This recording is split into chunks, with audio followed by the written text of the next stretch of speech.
እንደምን አላችሁ ውድ የሆርን ኮንቨርሴሽን ተከታዮች፣ ሰላም ለእናንተ ይሁን እያልኩኝ ዛሬ ወሳኝ የሆነውን ፕሮግራም ይዤላችሁ ቀርብ ያለው ዛሬ የሚያቀርብላችሁ የአብይ አህመድ እና የዳንኤል ክብረት ትስስር ጥልቀትን ነው የምንመረምረው። እዚህ ላይ ያልተሰሙ አደገኛ ምስጢሮችን ነው የማቀርብላችሁ። ከብዙ ቦታ የማትሰሙት ነገር ነው ዛሬ የምነግራችሁ። እስከ መጨረሻ ድረስ ተከታተሉኝ። ይህንን ቻናል ሰብስክራይብ አድርጉ፣ ላይክ አድርጉ፣ ሼር አድርጉ። ሰዎችም ሰብስክራይብ እንዲያደርጉ አግዙን። ይህንን እያልኩኝ ወደ ያዝኩት ፕሮግራም ልለፍ። እንግዲህ ዛሬ በሚገባ የምናየው አብይና ዳንኤል ክብረትን ያስተሳሰረው ምንድን ነው? ያልተሰሙ አደገኛ ምስጢሮችስ ምንድን ናቸው የሚለውን ነው የሚያቀርብላችሁ። መጀመሪያ መግቢያ ነገር ይኖራል። ከዛ ቀጥሎ ደግሞ ዳንኤል ለምን ተፈለገ፣ በአብይ ለምንድን ነው ተፈለገ፣ የተሰጠው ምስጢራዊ ተልእኮዎችስ ምንድን ናቸው፣ ምንስ አከናወነ፣ እስካሁን ምንስ እየሰራ ነው የሚለውን በሚገባ ነግራችኋለሁ። ከዛ ቀጥሎ ደግሞ የዳንኤል ክብረት ማለት የማይነገሩ ኃላፊነቶች ምንድን ናቸው የሚለውንም ዝርዝር አድርገን እናያለን። ለአብይ ምን እየሰራ ነው የሚለውን አንድ በአንድ ሰዎች የሚያዩት ብቻ ሳይሆን የማይታዩ ነገሮችንም እናነሳለን። ከዛ በኋላ ሶስተኛ ላይ ደግሞ የዳንኤል ክብረት ሀብቶችን አንድ በአንድ እናያለን። መጨረሻ ላይ ማጠቃለያ ይኖራል። እንግዲህ ወደ መግቢያ ልግባ። እንደ መግቢያነት ያዝኩት በቤተመንግስት በአብይ ቤተመንግስት በ4 ኪሎ በተለይ ጠቅላይ ሚኒስቴሩ ጽሕፈት ቤት አካባቢ ተሹሞ ስራ ላይ ያሉ አንድ ጊዜ ተሹሞ እስካሁን ስራ ላይ የቆዩ 2 ሰዎች ናቸው። ጠቅላይ ሚኒስቴር ጽሕፈት ቤት ያለው ከአብይ በስተቀር ማለት ነው። ሌላው ተሹሞ ስንቴ ተለዋውጠዋል። ግን 2 ሰዎች አይቀየሩም በቤተ መንግስት። አንዱ ግርማ ብሩ ነው። ግርማ ብሩ ያው የአብይ የኢኮኖሚ አድቫይዘር ተብሎ የተመደበው ማለት ነው። በጣም ተንኮለኛ ሰው ነው። የኦፒዲዮ በጣም ተንኮለኛ ሰው ተብሎ የሚታወቀው ኢኮኖሚውን ለአብይ የሚይዘው እሱ ነው ይባላል። እንግዲህ አንዱ እሱ ነው። ሁለተኛ ሰው ዳንኤል ክብረት ነው።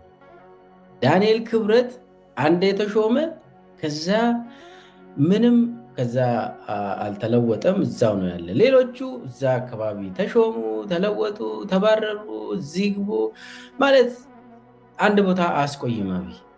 ሁለቱን ሰዎች ግን አይነካም። ከነኚህ ውስጥ ዛሬ ያው የአብይ የማህበራዊ ጉዳዮች አማካሪ የሆነው ዳንኤል ክብረትን ነው የምንዳስሰው። ምንድነው ዳንኤል ክብረትና አብይን ያስተሳሰረው ምስጢር ምንድን ነው የሚለውን ነው ምላሽ የምንሰጠው። የግርማ ብሩን ሌላ ጊዜ እንመለስበታለን። ስለዚህ አሁን ይህንን ፕሮግራም መስራት የወሰንኩት በተለይ ዳንኤል ክብረትን እንደ አጀንዳ ለምንድነው የወሰድከው ብላችሁ ከጠየቃችሁን ብዙ ከባድ አደገኛ ምስጢሮች ስላሉ ይህንን ደግሞ ህዝብን ማሳወቅ እኔም የሞራል ግዴታ አለብኝ። ዝም ብዬ መቀመጥ አልችልም። ተጠያቂነት ይኖርብኛል። እኔም ተጠያቂ ነኝ። መንግስት ውስጥ ስለነበርኩኝ ማቆን ነገር ለህዝብ ማውራት፣ መናገር፣ ማሳወቅ ያስፈልገኛል። ግዴታዬም ነው። ህሊናዬ ይወቅሰኛል። ይህንን እያወቅኩኝ ለህዝብ ላለመናገር ከባድ ነው የሚሆነው እና በኋላ መጠየቅ ይኖራል። ቢያንስ በህሊና ትጠየቃለህ። እና ይሄን እንደዚህ አይነት ከህዝብ የታወሩ ሀቆች ስላሉ በጣም በተለይ ደግሞ ህዝብ ላይ አደገኛ ሆነው የቀረቡ ናቸው። ስለዚህ እነኚህ እውቀቴን መንግስት ውስጥ በነበርኩበት ማቆን እውቀቴን ተጠቅሜ ተጠያቂነቴንም መወጣት ስላለብኝ እናገራለሁ። ህዝቡ ይህንን ካወቀ ያው በጣም ትልልቅ ኃጢአቶች ናቸው ምነግራችሁ። ከዛ በኋላ ህዝቡ ይወስናል። እኔ ከነኚህ ሰዎች ጋር ምንም የግል እንትን የለኝም፣ ችግር የለብኝም። እኔ ዳንኤል ክብረትን አላውቀው ማለት ፐርሰናሊ የምንገናኘው ነገር የለም። አብይም ያው የኔ መንግስት መሪ ነበር። ከዛ ውጭ ምንም የግል ግንኙነት የለንም እና ስለዚህ የዚህ ፕሮግራም ዓላማ ህዝብን ማሳወቅ ነው፣ ማቀውን ነገር መናገር ነው። ከዛ ውጭ ህዝቡ ነው የራሱን የሚወስነው። ስለዚህ የዚህ ፕሮግራም ዓላማ ምስጢሮችን ለህዝብ ማሳወቅ ነው። እቺን ካልኩኝ በያዝኩት ፕሮግራም መሰረት የሚቀጥለው ዳንኤል ክብረት ለምንድን ነው የተፈለገው? ተልእኮ ለሱ የተሰጠው ምስጢራዊ ተልእኮዎችስ ምንድን ናቸው የሚለውን እንዳስሰው። እንግዲህ ትንሽ ወደኋላ መለስ ብለን ነው የምንጀምረው። አብይ አህመድ ወደ ጠቅላይ ሚኒስቴር ጽሕፈት ቤት ማለት ጠቅላይ ሚኒስቴር ሳይመጣ በፊት እንግዲህ ከዛ እንዳው ኢህአዴግ ስልጣን ላይ በነበረበት ጊዜ ኃይለማርያም ስልጣን ላይ በነበረበት ጊዜ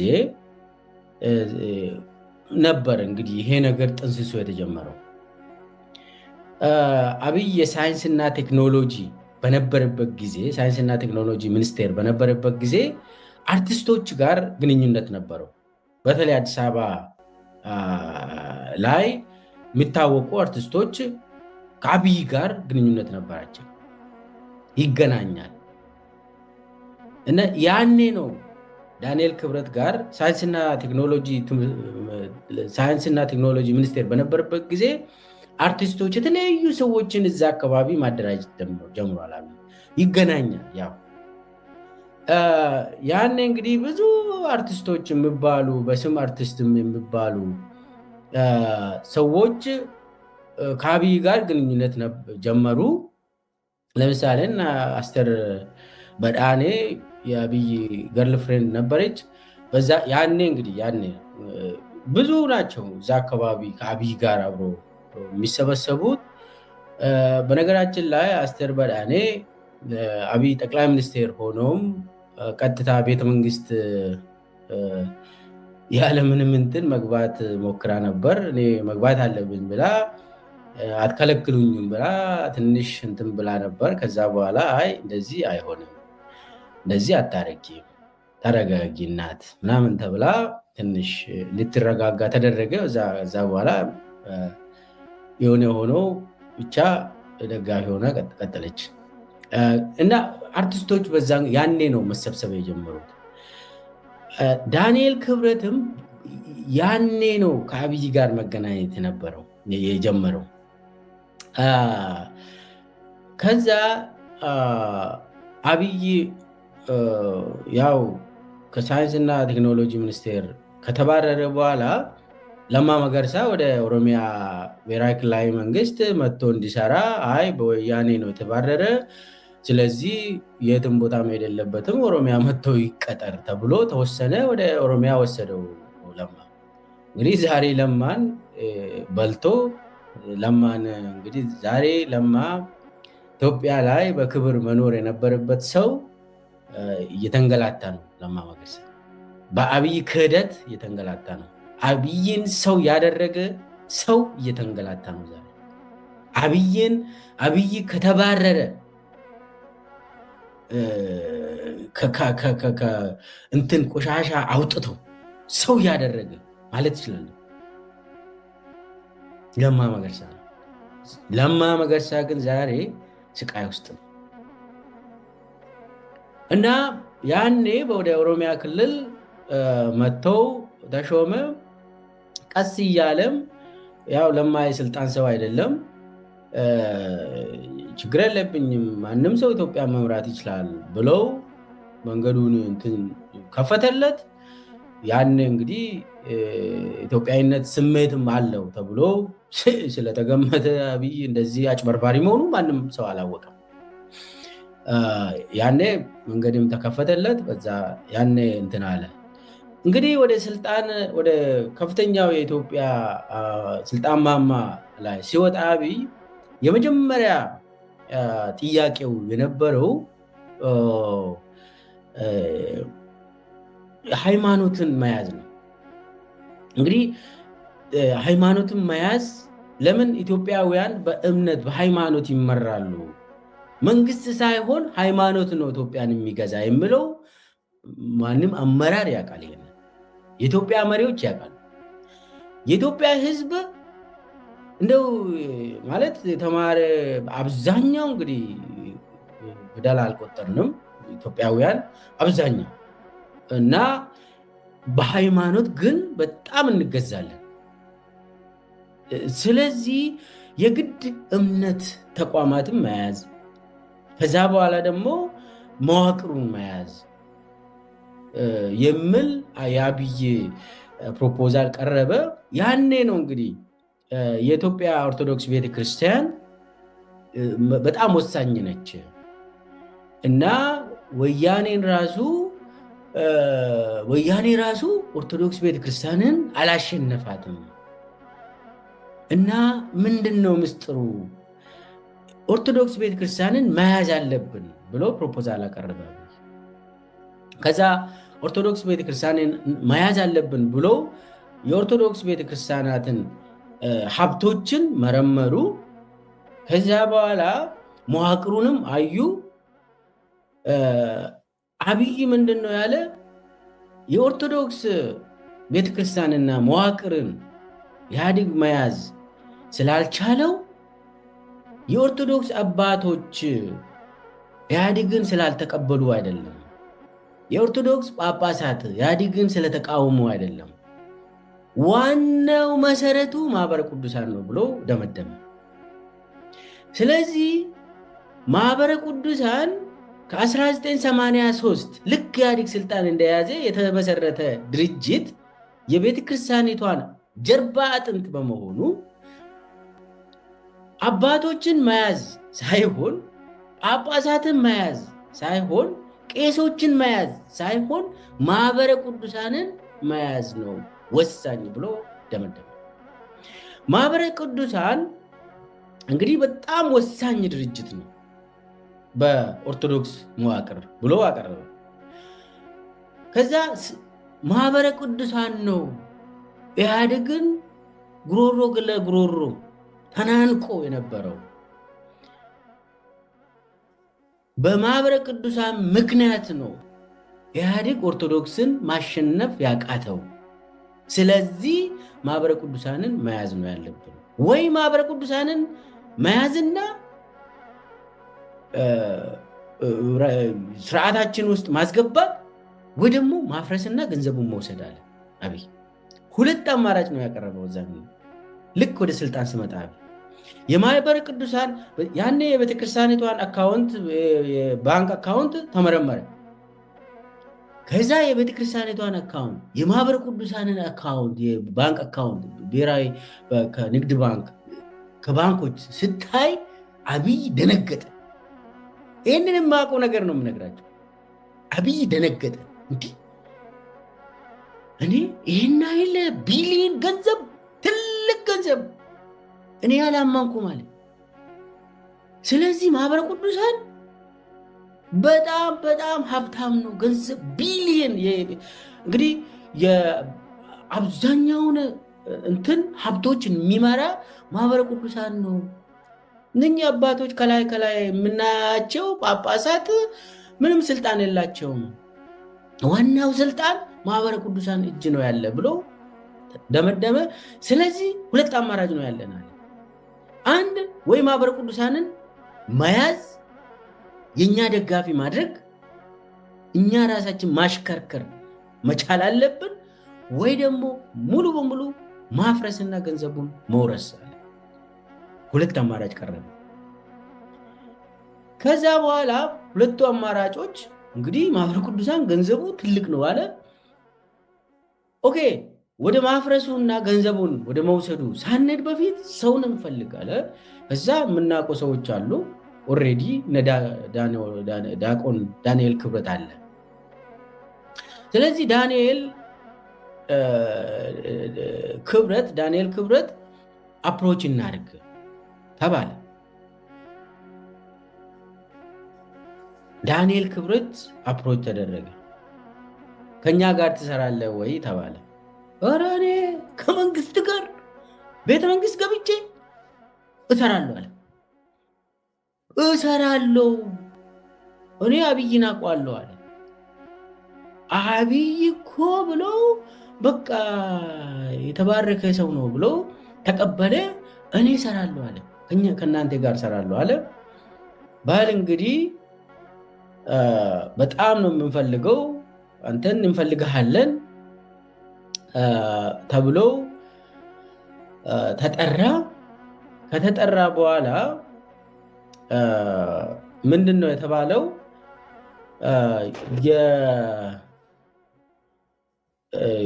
የተወሰነ ጊዜ መመላለስ ጀመረ። ቤተመንግስት አካባቢ መመላለስ ጀመረ። ከዛ ከአብይ ጋር ብዙ ተገናኙ፣ ብዙ አወሩ፣ አሰራሩን ነገራቸው። አብይ ደግሞ የኦርቶዶክስ እምነት ሰው ሆኖ ቀረበለት። ዳንኤል ክብረትም ይህንን ስልጣን ይፈልጋል። ከዛ ተስማሙ። ከተስማሙ በኋላ እንዴት አብረን እንስራ ብሎ አብይ ወደ ተልኮ ሳይሰጥ በፊት ስልጣን ልስጥ አለው። ለምሳሌ አለ የቱሪዝምና የቅርስ ምናምን ነገር ፌዴራል እሱ ዳይሬክተር ትሆናለህ ወይ ወይስ የኔ አማካሪ የሆነ ቤተመንግስት ትቆያለህ ብሎ ጠየቀው። ኧረ እኔ ቱሪዝምና ቅርስ ምናምን አለ አንተ ጋር ቆያለሁ አለ። ኦኬ እኔ ጋር ትቆያለህ? አዎ በቃ የኔ ማህበራዊ ዘርፍ ጉዳዮች አማካሪ ሆነ ትቀጥላለህ ብሎ አብይ ደብዳቤ ሰጠው። ከዛ ዳንኤል ክብረት በቃ እየዘፈነ እየዘመረ ለአብይ እንትን አለ። ከዛ በትንሽ ቆይቶ ያው የቀበሌ ቤት ነው የሚኖረው ዳንኤል ክብረት። የቀበሌ ቤት ውጣና ብሎ ወዲያውኑ ጊፍት ሪል ስቴት የሚባል ኮቶቤ የሚኖር ኮቶቤ አካባቢ ያለው ጊፍት ሪል ስቴት ታውቃላችሁ። እዛ ውስጥ ከሪል ስቴት ውስጥ ጸዳ ያለ ቪላ ተገዛለ ለዳንኤል ክብረት እና አንዳንድ አብይ ይሄዳል እዛ እና ጸዳ ያለ ቤት ነው፣ እኔ ያውቀዋለሁ ቦታውን። እና ጊፍት ሪል ስቴት ገባ። በቃ ገነት እንደገባ ሰው ከቀበሌ ቤት ወደ እንግዲህ አስቡት ወደ ቪላ፣ ትልቅ ቪላ ጊፍት ሪል ስቴት ገባ። ከዛ ምን ሆነ? ስልጣን ወሰደ፣ ቤት ተሰጠው፣ ቪላ ተገዛለት። አሁንም አይ ቲንክ እዛው ነው ያለ መሰለኝ። እና እንትን ተደረገ። ከዛ በኋላ ምንድነው የሆነው?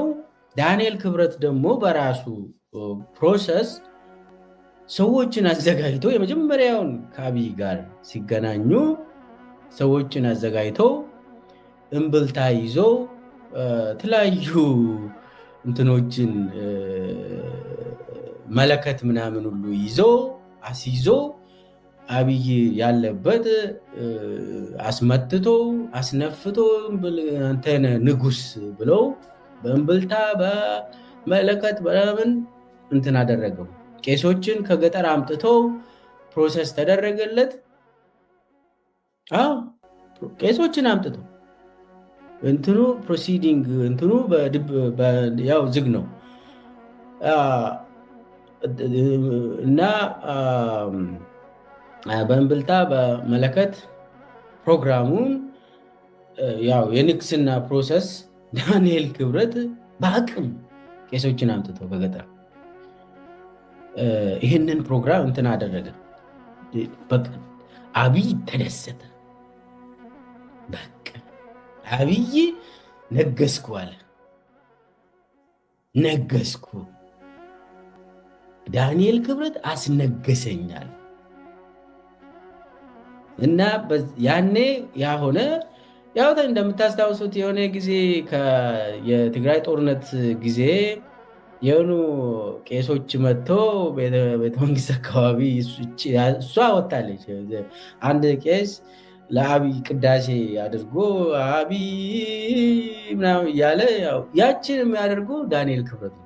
ምስኪን ቄሶችን ከገጠር አምጥቶ ለአብይ የሚያስቀድሰው ዳንኤል ክብረት ነው። እና መጀመሪያም ወደ ቤተመንግስት ሲገባም በእምብልታ በመለከት ነው ዳንኤል ክብረት የገባ። እችም እንድትታወቅ ነው የምፈልገው እኔ። እና እንግዲህ ይሄንን አደረገ። ራሱም ያው ወሰደ፣ እሱም ሰጠ።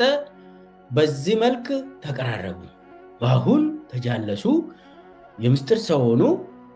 ከዛ ቀጥሎ እንግዲህ ተልኮ መውሰድ አለበት። ከባድ ተልኮ አንደኛ ማህበረ ቅዱሳንን ሙሉ በሙሉ የአብይ ደጋፊ እንደሆኑ ማድረግ ነው። አንደኛውና ዋነኛው ያው ያ ካልሆነ ማህበረ ቅዱሳን ፈርሶ ገንዘቡ ይወረሳል። እንግዲህ ሁለተኛው አማራጭ ዳንኤል ክብረትን ይዞ ሙሉ ማህበረ ቅዱሳን እንዳለ የአብይ ደጋፊ ማድረግ ነው። ያ ከሆነ አይዘረፍም፣ ይቀጥላል። ያው ግን የአብይ ደጋፊ እና የአብይ መዋቅር ሆኖ እንዲያገለግል ይደረጋል። ስለዚህ ዳንኤል ክብረት ይህንን ተልኮ ወስዳለሁ አታስቡ አለ።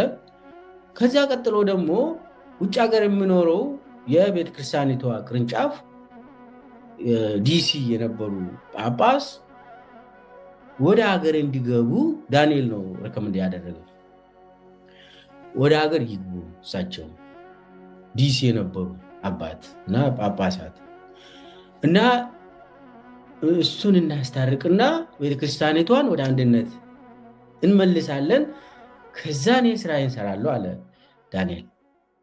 አብይም በጣም የተባረከ ሀሳብ ነው ብሎ ተደስቶ ወሰደ፣ ሀሳቡን ተቀበለ። ከዛ የዲሲዩ አባት ገቡ። ዳንኤል ነው ሙሉ አሬንጅ ያደረገ። በነገራችን ላይ ያንን ፕሮሴሱን ሁሉ የጨረሰ ዳንኤል ክብረት ነው። ከዛ በኋላ የአብይ ስም በቤተክርስቲያን አካባቢ እንደ መላእክት በቃ ተደረገ። ይኸው አንድ የሚያደርግ መላእክት አገኘን። ኢትዮጵያ እንዲህ አይነት ሰው አግኝታ አታውቅም ተባለ። በየቦታው ውዳሴ፣ በየቦታው ጸሎት ለአብይ ሆነ። ይህ ሁሉ የሚያደርጉ ዳንኤል ክብረት ነው። አስቡ። ለምን? ዳንኤል ክብረት የኦርቶዶክስ ቤተክርስቲያናትን መዋቅር ሚያቅ፣ የቤተክርስቲያኒቷን ምስጢሮችን ሚያቅ ዲያቆን፣ መዋዘ ጥበባት ዲያቆን ነው። ይሄ ተገኘ። ይህንን ስለዚህ የአብይ ተቀባይነት በቤተክርስቲያን እንዲሰርጽ ማድረግ ተደረገ። ማህበረ ቅዱሳን በቀላሉ ሙሉ በሙሉ የአብይ መዋቅር እንዲሆኑ ተደረገ። ከዛ ያው እንደምታስታውሱት ከማህበረ ቅዱሳን እምቢ ብሎ አንቀበልም ይህንን ያሉ አሉ ነበሩ። በዛን ጊዜ ታድሶ ብለው አይ ዳንኤል ክብረት ሽጦናል፣ ለስልጣን ብሎ ሽጦናል ብሎ እምቢ አሉ። የማህበረ ቅዱሳን አመራሮችና አባላት እምቢ ብሎ ሊወጡ ከዛ ሲሞክሩ ዳንኤል አስመታቸው። በደህንነት በፌዴራል ፖሊስ በመከላከያ ነው የት እንዳሉ ሁሉ ተሰብስቦ እንዲታሰሩ ከሀገር እንዲባረሩ ተደረገ። መጥቶ ማውራት ይችላሉ። አዎ ያው ታውቃላችሁ አንዳንድ ሰዎችን ያው ከሃዲ ናቸው ተብሎ ከአዲስ አበባ ከኢትዮጵያ ምድር ታድነው ሀገር እንዲወጡ ተደረገ። ሌሎቹ የታሰሩ መዓት ናቸው። ይህ እንግዲህ የዳንኤል ክብረት ስራ ነው። አልገበራችሁም ለአብይ ብሎ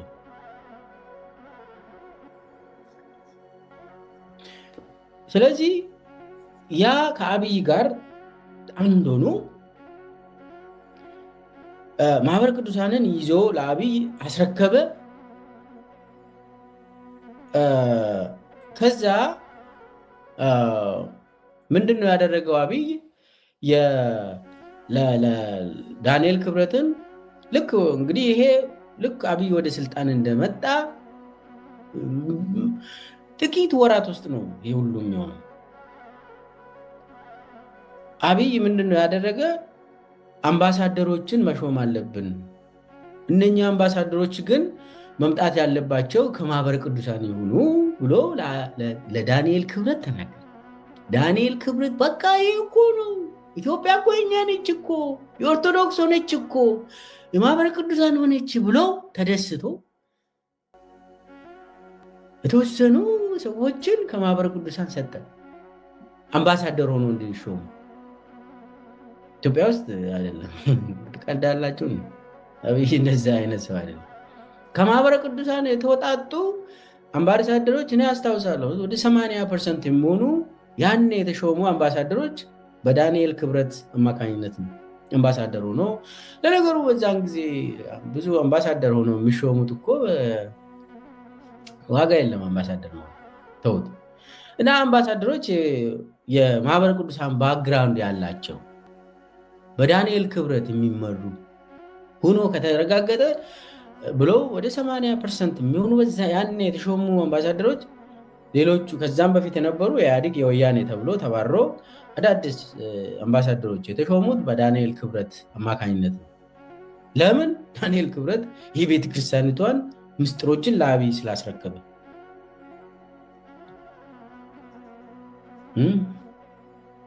ማህበረ ቅዱሳን ሙሉ በሙሉ የአብይ አገልጋይ ሆኖ ስለሰጠ ስላስረከበ። ከዛ የማህበረ ቅዱሳን አባላት ውስጥ በነገራችን ላይ ማህበረ ቅዱሳን በጣም ፓወርፉል ድርጅት ነው። ዩኒቨርሲቲ አካባቢ ኢንተሌክቹዋልስ በጣም ምሁራን አባል አላቸው። ውጭ ሀገር ውስጥ የንግድ ማህበረሰብ ውስጥ የተለያዩ የሀገሪቷ ማህበረሰብ ውስጥ የተውጣጡ ማህበረ ቅዱሳን በጣም ቀላል ድርጅት አይደለም። እውነትም በኢህአዴግ ጊዜ የኦርቶዶክስ ጳጳሳት አባቶች እኮ ከኢህአዴግ ጋር ይሰራሉ ኦብቪየስ። ነገር ግን ማህበረ ቅዱሳን እጅ አልሰጠም ለኢህአዴግ። ይህ ሀቅ ነው። አብይ ይችን ያውቃል። ስለዚህ ማህበረ ቅዱሳንን መያዝ ማለት ኦርቶዶክስ እንደ መዋቅር እንደ ህዝብ የኦርቶዶክስ እምነት ተከታዮችን መያዝ ነው ብሎ አብይ ወስኗል። ለዛም ነው ዳንኤል ክብረትን ያዘ። ዳንኤል ክብረት ደግሞ ስልጣኑን አገኘ። በኋላ ወደ ሀብቱን እንመጣለን። ከዛ ምስጢሮቹን ለአብይ ሰጠ። የቤተክርስቲያኒቷ ምስጢሮች ተሸጡ፣ ተላልፎ ለአውሬ ተሰጠ። በዛ ምክንያት የተወሰኑ በነገራችን ላይ በዚህ ያኔ 80% የሚሆኑ አምባሳደሮች ከዳንኤል ክብረት ጋር ከዛ መዋቅር የተሾሙት አምባሳደሮች አብይ ቤተክርስቲያኒቷን ሊያፈርስ ብሎ ከ2 ዓመት በፊት ግርግር ሲፈጥር ቤተክርስቲያኒቷ ጥቁር አልለበሰችም። ያኔ እነኛ አምባሳደሮችም ተሸኙ። ዳንኤል ክብረትና ማህበረ ቅዱሳን ግን ትንፍሽ አላሉ። ኦኬ እንቀጥላለን። ስለዚህ የዳንኤል ክብረት ዋናው ምስጢራዊ ለብዙ ሰው የማይነገረው ተልእኮ ዴርፎር አንዱ ማህበረ ቅዱሳንን መያዝ ነው፣ አብይ ስር ማስገባት። ሁለተኛው ቤተክርስቲያኒቷን አሳልፎ ለመስጠት ምስጢሯን ለአብይ ማስረከብ ከዛ ቤተክርስቲያኒቷም እንድትፈርስ ማድረግ ነው። እንግዲህ የአብይ ማህበራዊ ጉዳዮች አማካሪ ተብሎ እዛ የሚቀመጠው ሰውዬ ሲጀመር የማህበራዊ ጉዳዮች አማካሪ ሳይሆን የኢትዮጵያ ሕዝብ አፍራሽ ሰው ሆኖ ነው እዛ የተመደበው።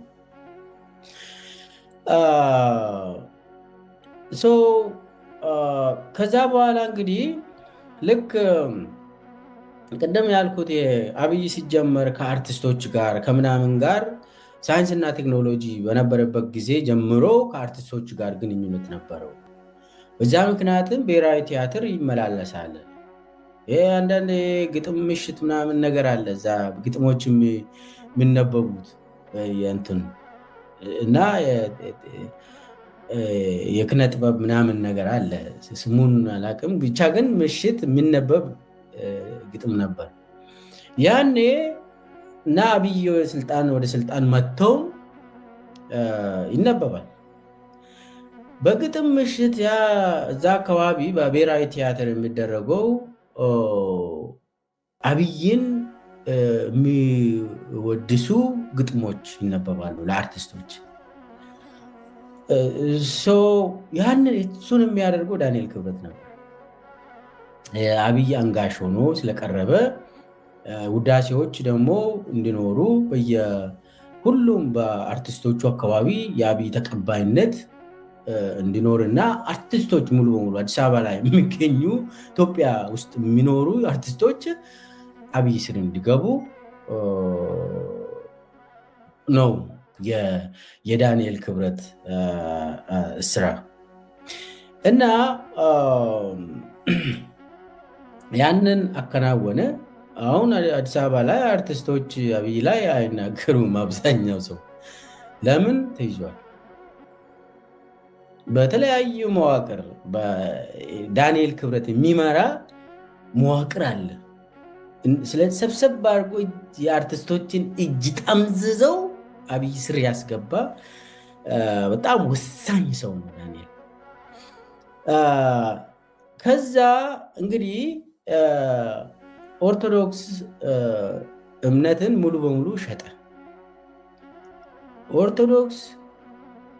አብይ ኦርቶዶክስን ለማፍረስ በአደባባይ ወጣ።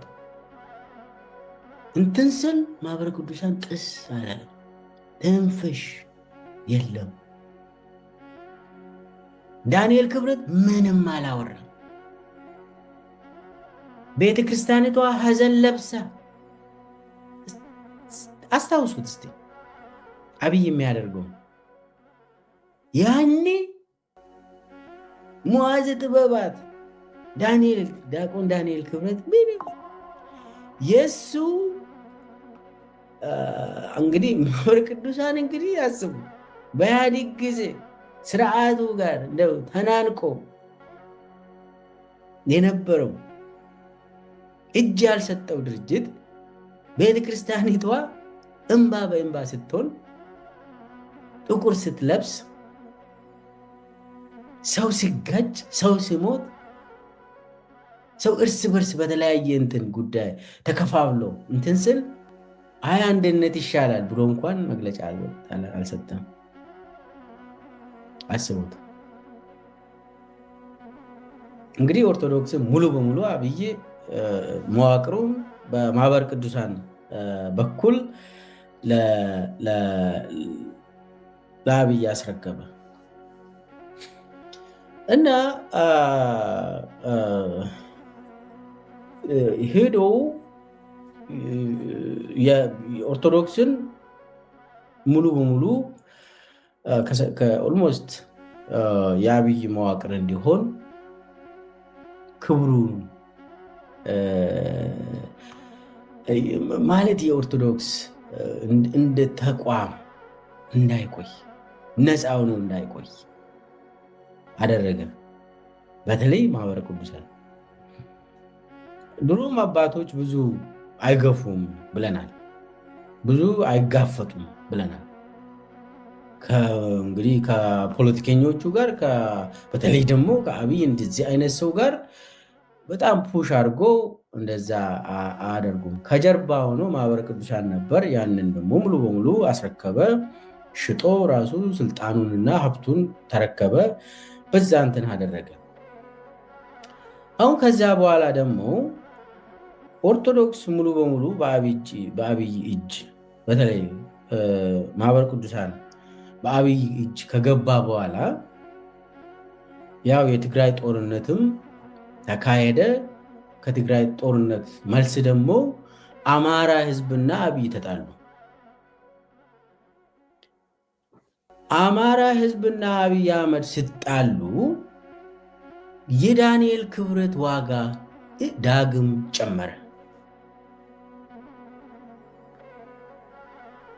ለምን?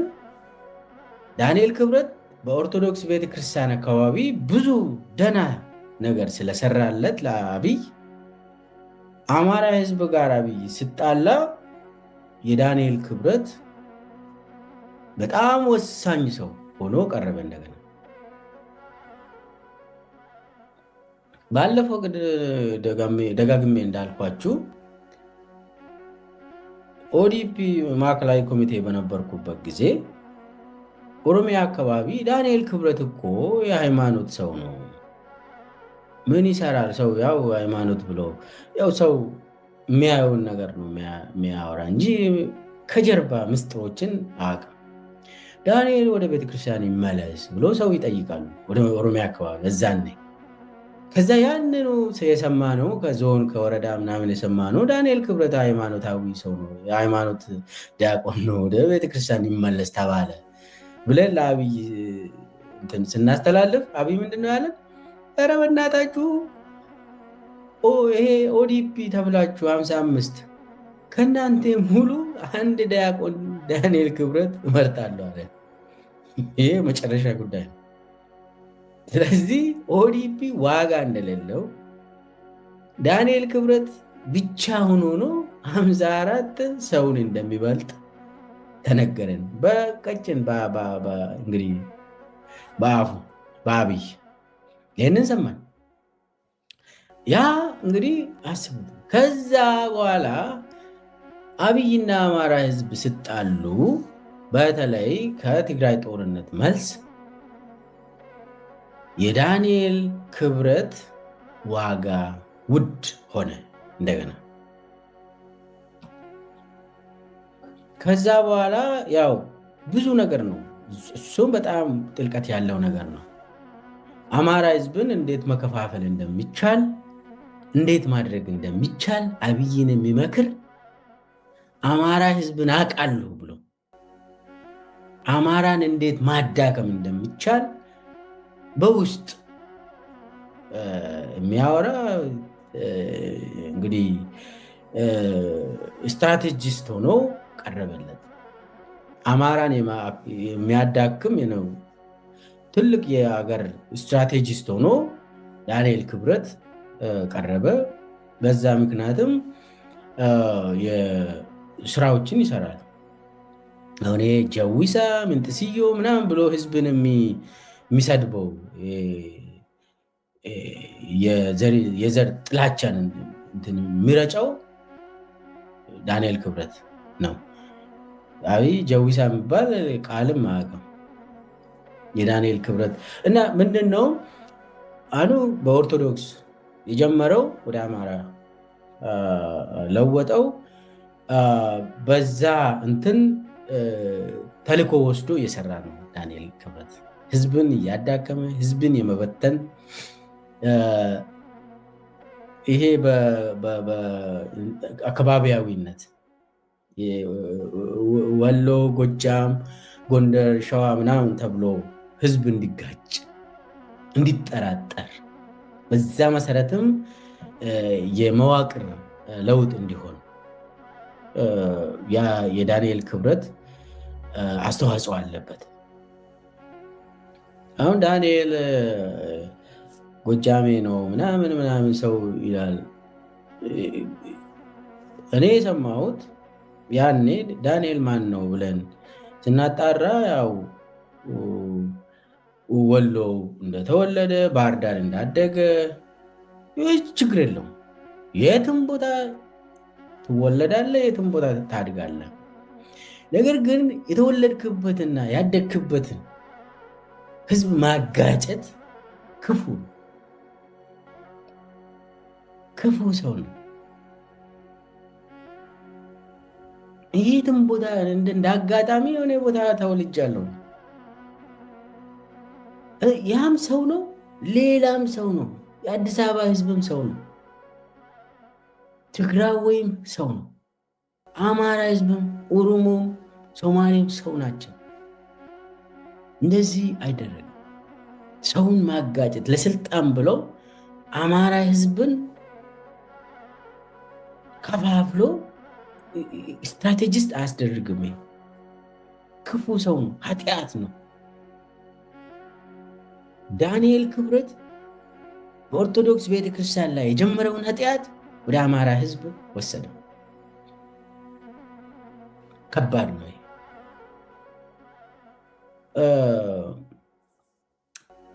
ይሄ ነው እንግዲህ አንዱ ይሄ ነው የሮል ትራንስፎርሜሽን ሆነ። የእሱ ተግባር ትራንስፎርም ሆኖ ወደ ከሃይማኖት ወደ ብሔር ማጥቃት፣ ወደ ብሔርን ከፋፍሎ ማዳከም፣ ኦርቶዶክስ ቤተክርስቲያንን የማፍረስ ተልኮ ላይ አማራ ህዝብንም የማፍረስ ተልኮ ተጨመረለት። እሱን በሚገባ እያገለገለ ነው። ይሄ ነው አንዱ መነገር ያለበት። እንግዲህ ሌላው ዛሬ ማንሳት ያለብኝ የዳንኤል ክብረት ኃላፊነቶች ያው የሚለው ነው። የዳንኤል ክብረት ኃላፊነት ያው የጠቅላይ ሚኒስቴሩ የማህበራዊ ዘርፍ አማካሪ ሆኖ ቀረበ። ያ የሚታወቀው ነው። የማህበራዊ ዘርፍ ኃላፊነት ማለት በማህበራዊ ጉዳይ ላይ ያማክራል። ማህበራዊ ማለት የጤና፣ የባህል፣ የማንነት፣ የትምህርት ማህበራዊ ዘርፍ የሚባለው ማለት ሚዲያም ጭምር ያማክራል ማለት። ከዛ ውስጥ አንድ ነገር ላይ ላተኩር። ዳንኤል ክብረት እንግዲህ ሮሉ የማህበራዊ ጉዳዮች ሮል ተብሎ ምን አይነት ትምህርት ፖሊሲ ያስፈልገናል፣ ምን አይነት ጤና ፖሊሲ፣ ምን አይነት ሚዲያ ፖሊሲ፣ ከዛ ውስጥ አንድ ጉዳይ ላይ ፎከስ ላድርግ። እሱም ትርክት። የዳንኤል ክብረት ዋናው ሮል ትርክት ነው። ትርክትን የኢትዮጵያ ትርክትን ማስተካከል ብለው የያዙት ነገር አለ። ያው የአብይ ትርክት አለ። ኢትዮጵያን መግዛት የሚቻለው በትርክት ነው ብሎ አብይም ያምናል፣ ይሄ ዳንኤልም ያምናል። ኢትዮጵያን የምትገዛው በጠመንጃ ሳይሆን በትርክት ነው። በነገራችን ላይ እዚህ ላይ ትንሽ ማወቅ ያለብን መንግስትና አገር በሀሳብ ነው ዋናው የሚኖረው። ሰው በሀሳብ ጭንቅላቱ ነው ወሳኙ ነገር። በጭንቅላት ሰውን ከገዛ፣ በጭንቅላት ሰው አምኖ ከሄደ ህግን ያከብራል። አገሬን ይላል። አገር ማለት እኮ በሀሳብ ነው፣ ጭንቅላት ውስጥ ነው ያለ። መንግስትም ጭንቅላት ውስጥ ነው፣ ድጋፍም ጭንቅላት ውስጥ ነው። አገርም መንግስትም ፓርቲም በሀሳብ ደረጃ ነው። ስለዚህ ትርክት ዋናው የአገዛዙ ምሰሶ ነው። ትርክት ህዝብን እንዴት እንደምታታልል አታለ እንዴት እንደምትገዛ በትርክት ነው ህዝብን የምትይዘው። በጠመንጃ ሳይሆን ከዚህ እንዳትወጣ፣ እንደዚህ አታርግ፣ ይህንን አታደርግ፣ ይህንን አርግ የምትለው በጠመንጃ እና በፖሊስ በፍርድ ቤት አይደለም፣ በትርክት ነው። ይሄንን ጠንቅቆ ያውቃል አብይ። ህዝብ ምንድን ነው የሚፈልገው? እኛ ደግሞ ምንድን ነው ማድረግ ያለብን? ለህዝብ መናገር ያለብን ነገር ትናገራለህ፣ የምትሰራው ነገር ደግሞ ትሰራለህ። ትርክት ማለት ነው። ትርክት በሌላ ቋንቋ ፕሮፓጋንዳ ነው። የህዝብን ጭንቅላት መያዝ ማለት ነው በትርክት። ትርክት ማለት ናሬቲቭ። ምን አይነት ናሬቲቭ ነው? የሆነ ነገር ችግር ከተፈጠረ ከዛ የሚወጣው ናሬቲቭ ትርክቱ ምን መሆን አለበት ብሎ ይወስናል ዳንኤል ክብረት። ስለዚህ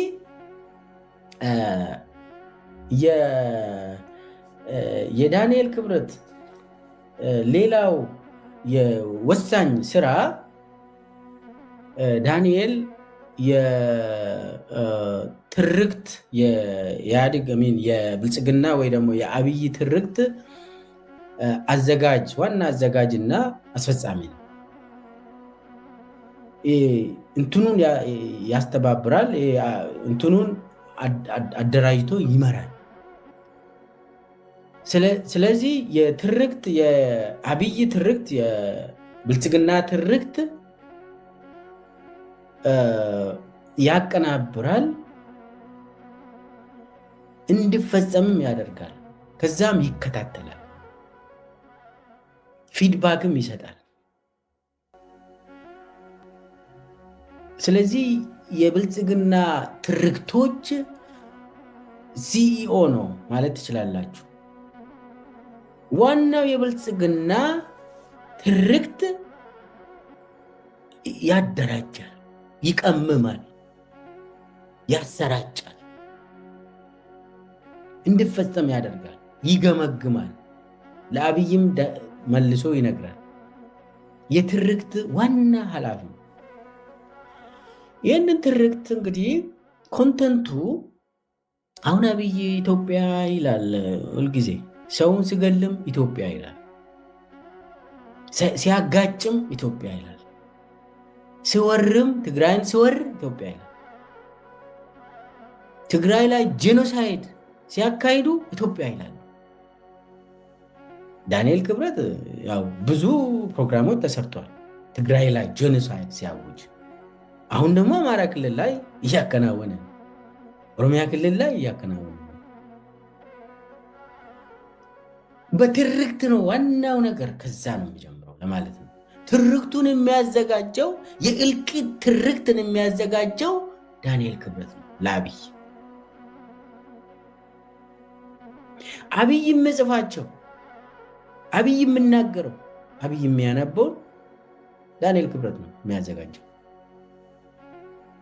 እንዲያውም አንዳንድ ሰዎች ዳንኤል ክብረት የአብይ መዝገበ ቃላት ነው ይላሉ። የአብይ መዝገበ ቃላት እውነትም እንደዛ ነው። ዳንኤል ክብረት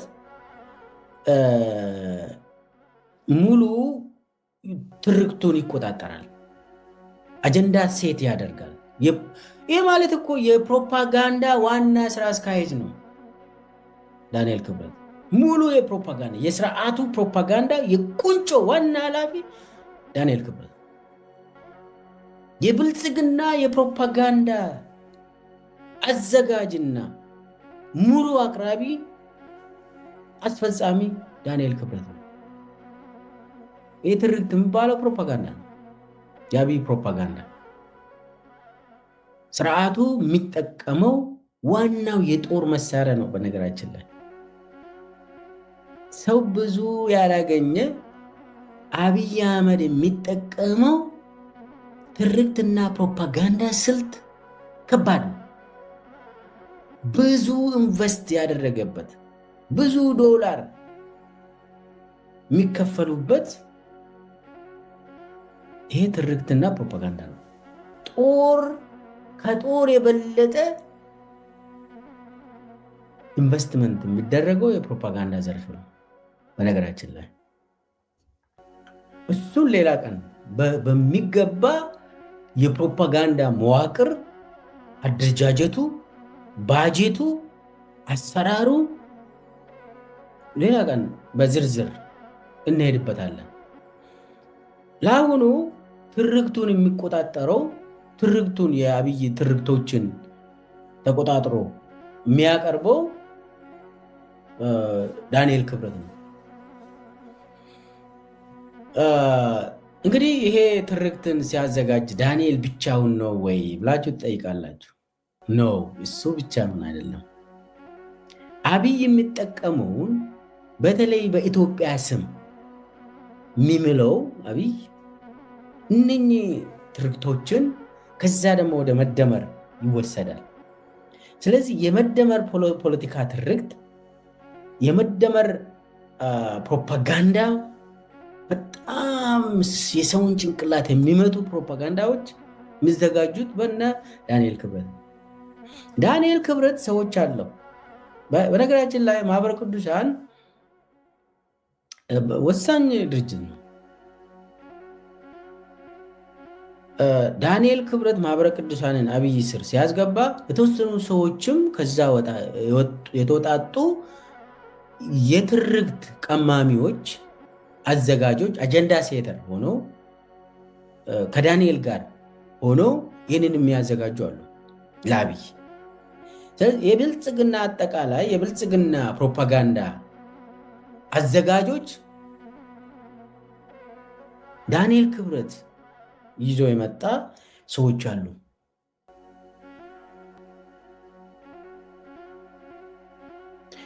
አንድ ላይ ሆነው ነው ይህንን የሚቀመሙ ሴት የሚያደርጉት አጀንዳ ለአብይ። ስለዚህ አሁን አብይና ዳንኤል በጣም በቃ የተዋህዱ ሰዎች ናቸው። አብይ የሚፈልገው ሰው እሱ ነው። ለዛ ነው ዳንኤል ክብረት አይሻርም። ለዛ ነው ግርማ ብሩና ዳንኤል ክብረት አንዴ ተሾሙ፣ አንድ ቀን ስልጣናቸው አልተነካም። ከአብይ ጋር ምንም አይነት በቃል እንኳን አለመግባባት አይፈጠርም። ሌላው ይገባል፣ ይወጣል፣ ይሾማል፣ ይሻራል። እነሱ ግን ተስማምተዋል። ዳንኤል ክብረት የትርክት ዋናው የአብይ የጦር መሳሪያ፣ ህዝብ ላይ የታወጀ የጦር መሳሪያ በየደቂቃ ኢትዮጵያ ህዝብ ላይ የሚካሄደው ጦርነት በሳይበር፣ በሚዲያ፣ በተለያዩ ዳንኤል ክብረት ነው እሱን የሚመራ። ዳንኤል አሁን ሰሞኑን ሬሳችሁ እንኳን ኢትዮጵያ አይደርስም ብሎ የዛተው አንዱ የጦር አካል ነው፣ የጦርነት አካል ነው፣ የፕሮፓጋንዳ ጦር ነው። ለምን? ዳያስፖራውን ስላጡ ኢትዮጵያውያን ዳያስፖራዎች ከአብይ ጋር በፍጹም አይስማሙ ከዚህ በኋላ።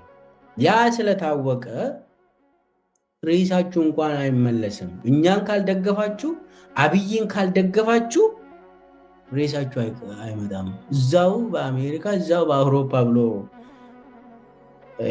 ዳንኤል ክብረት ያወራው የጦርነት እንትን አካል ነው። ባይዘው ኢትዮጵያ ውስጥ ብቻ ሳይሆን ጦርነቱን እያካሄዱ ያሉት ዓለም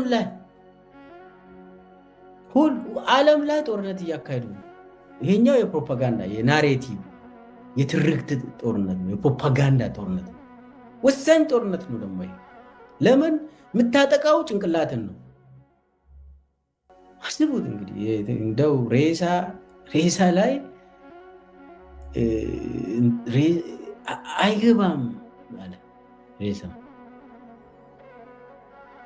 እንግዲህ ከሃይማኖት አንጻር ሌላ በኋላ ማውራት እንችላለን።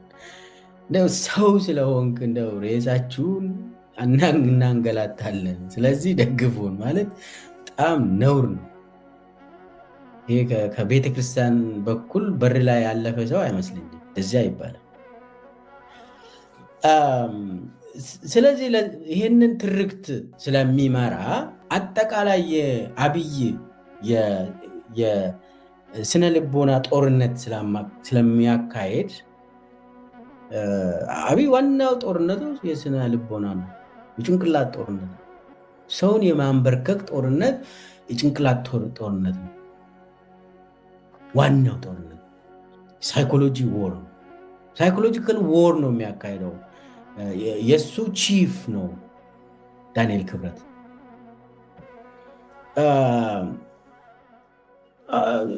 ያ ለምሳሌ ይሄ ጀዊሳ ምናምን ኮንሰፕቱን በደንብ አስቡት። ጦርነት ነው። የሳይኮሎጂካል ዎር ነው የሚያካሂደው። ስለዚህ የትርክቱ ዋና ማስፈጸሚያ ተቋማት ደግሞ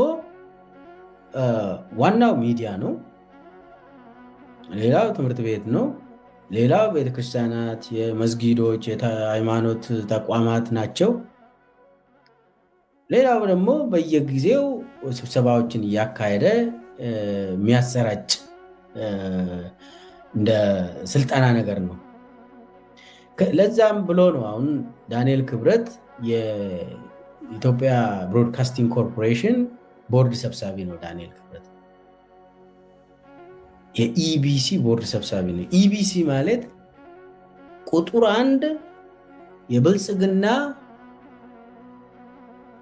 የፕሮፓጋንዳ መሳሪያ ነች። ኢቢሲ ቁጥር 1 የገዢው ፓርቲ ማውት ፒስ፣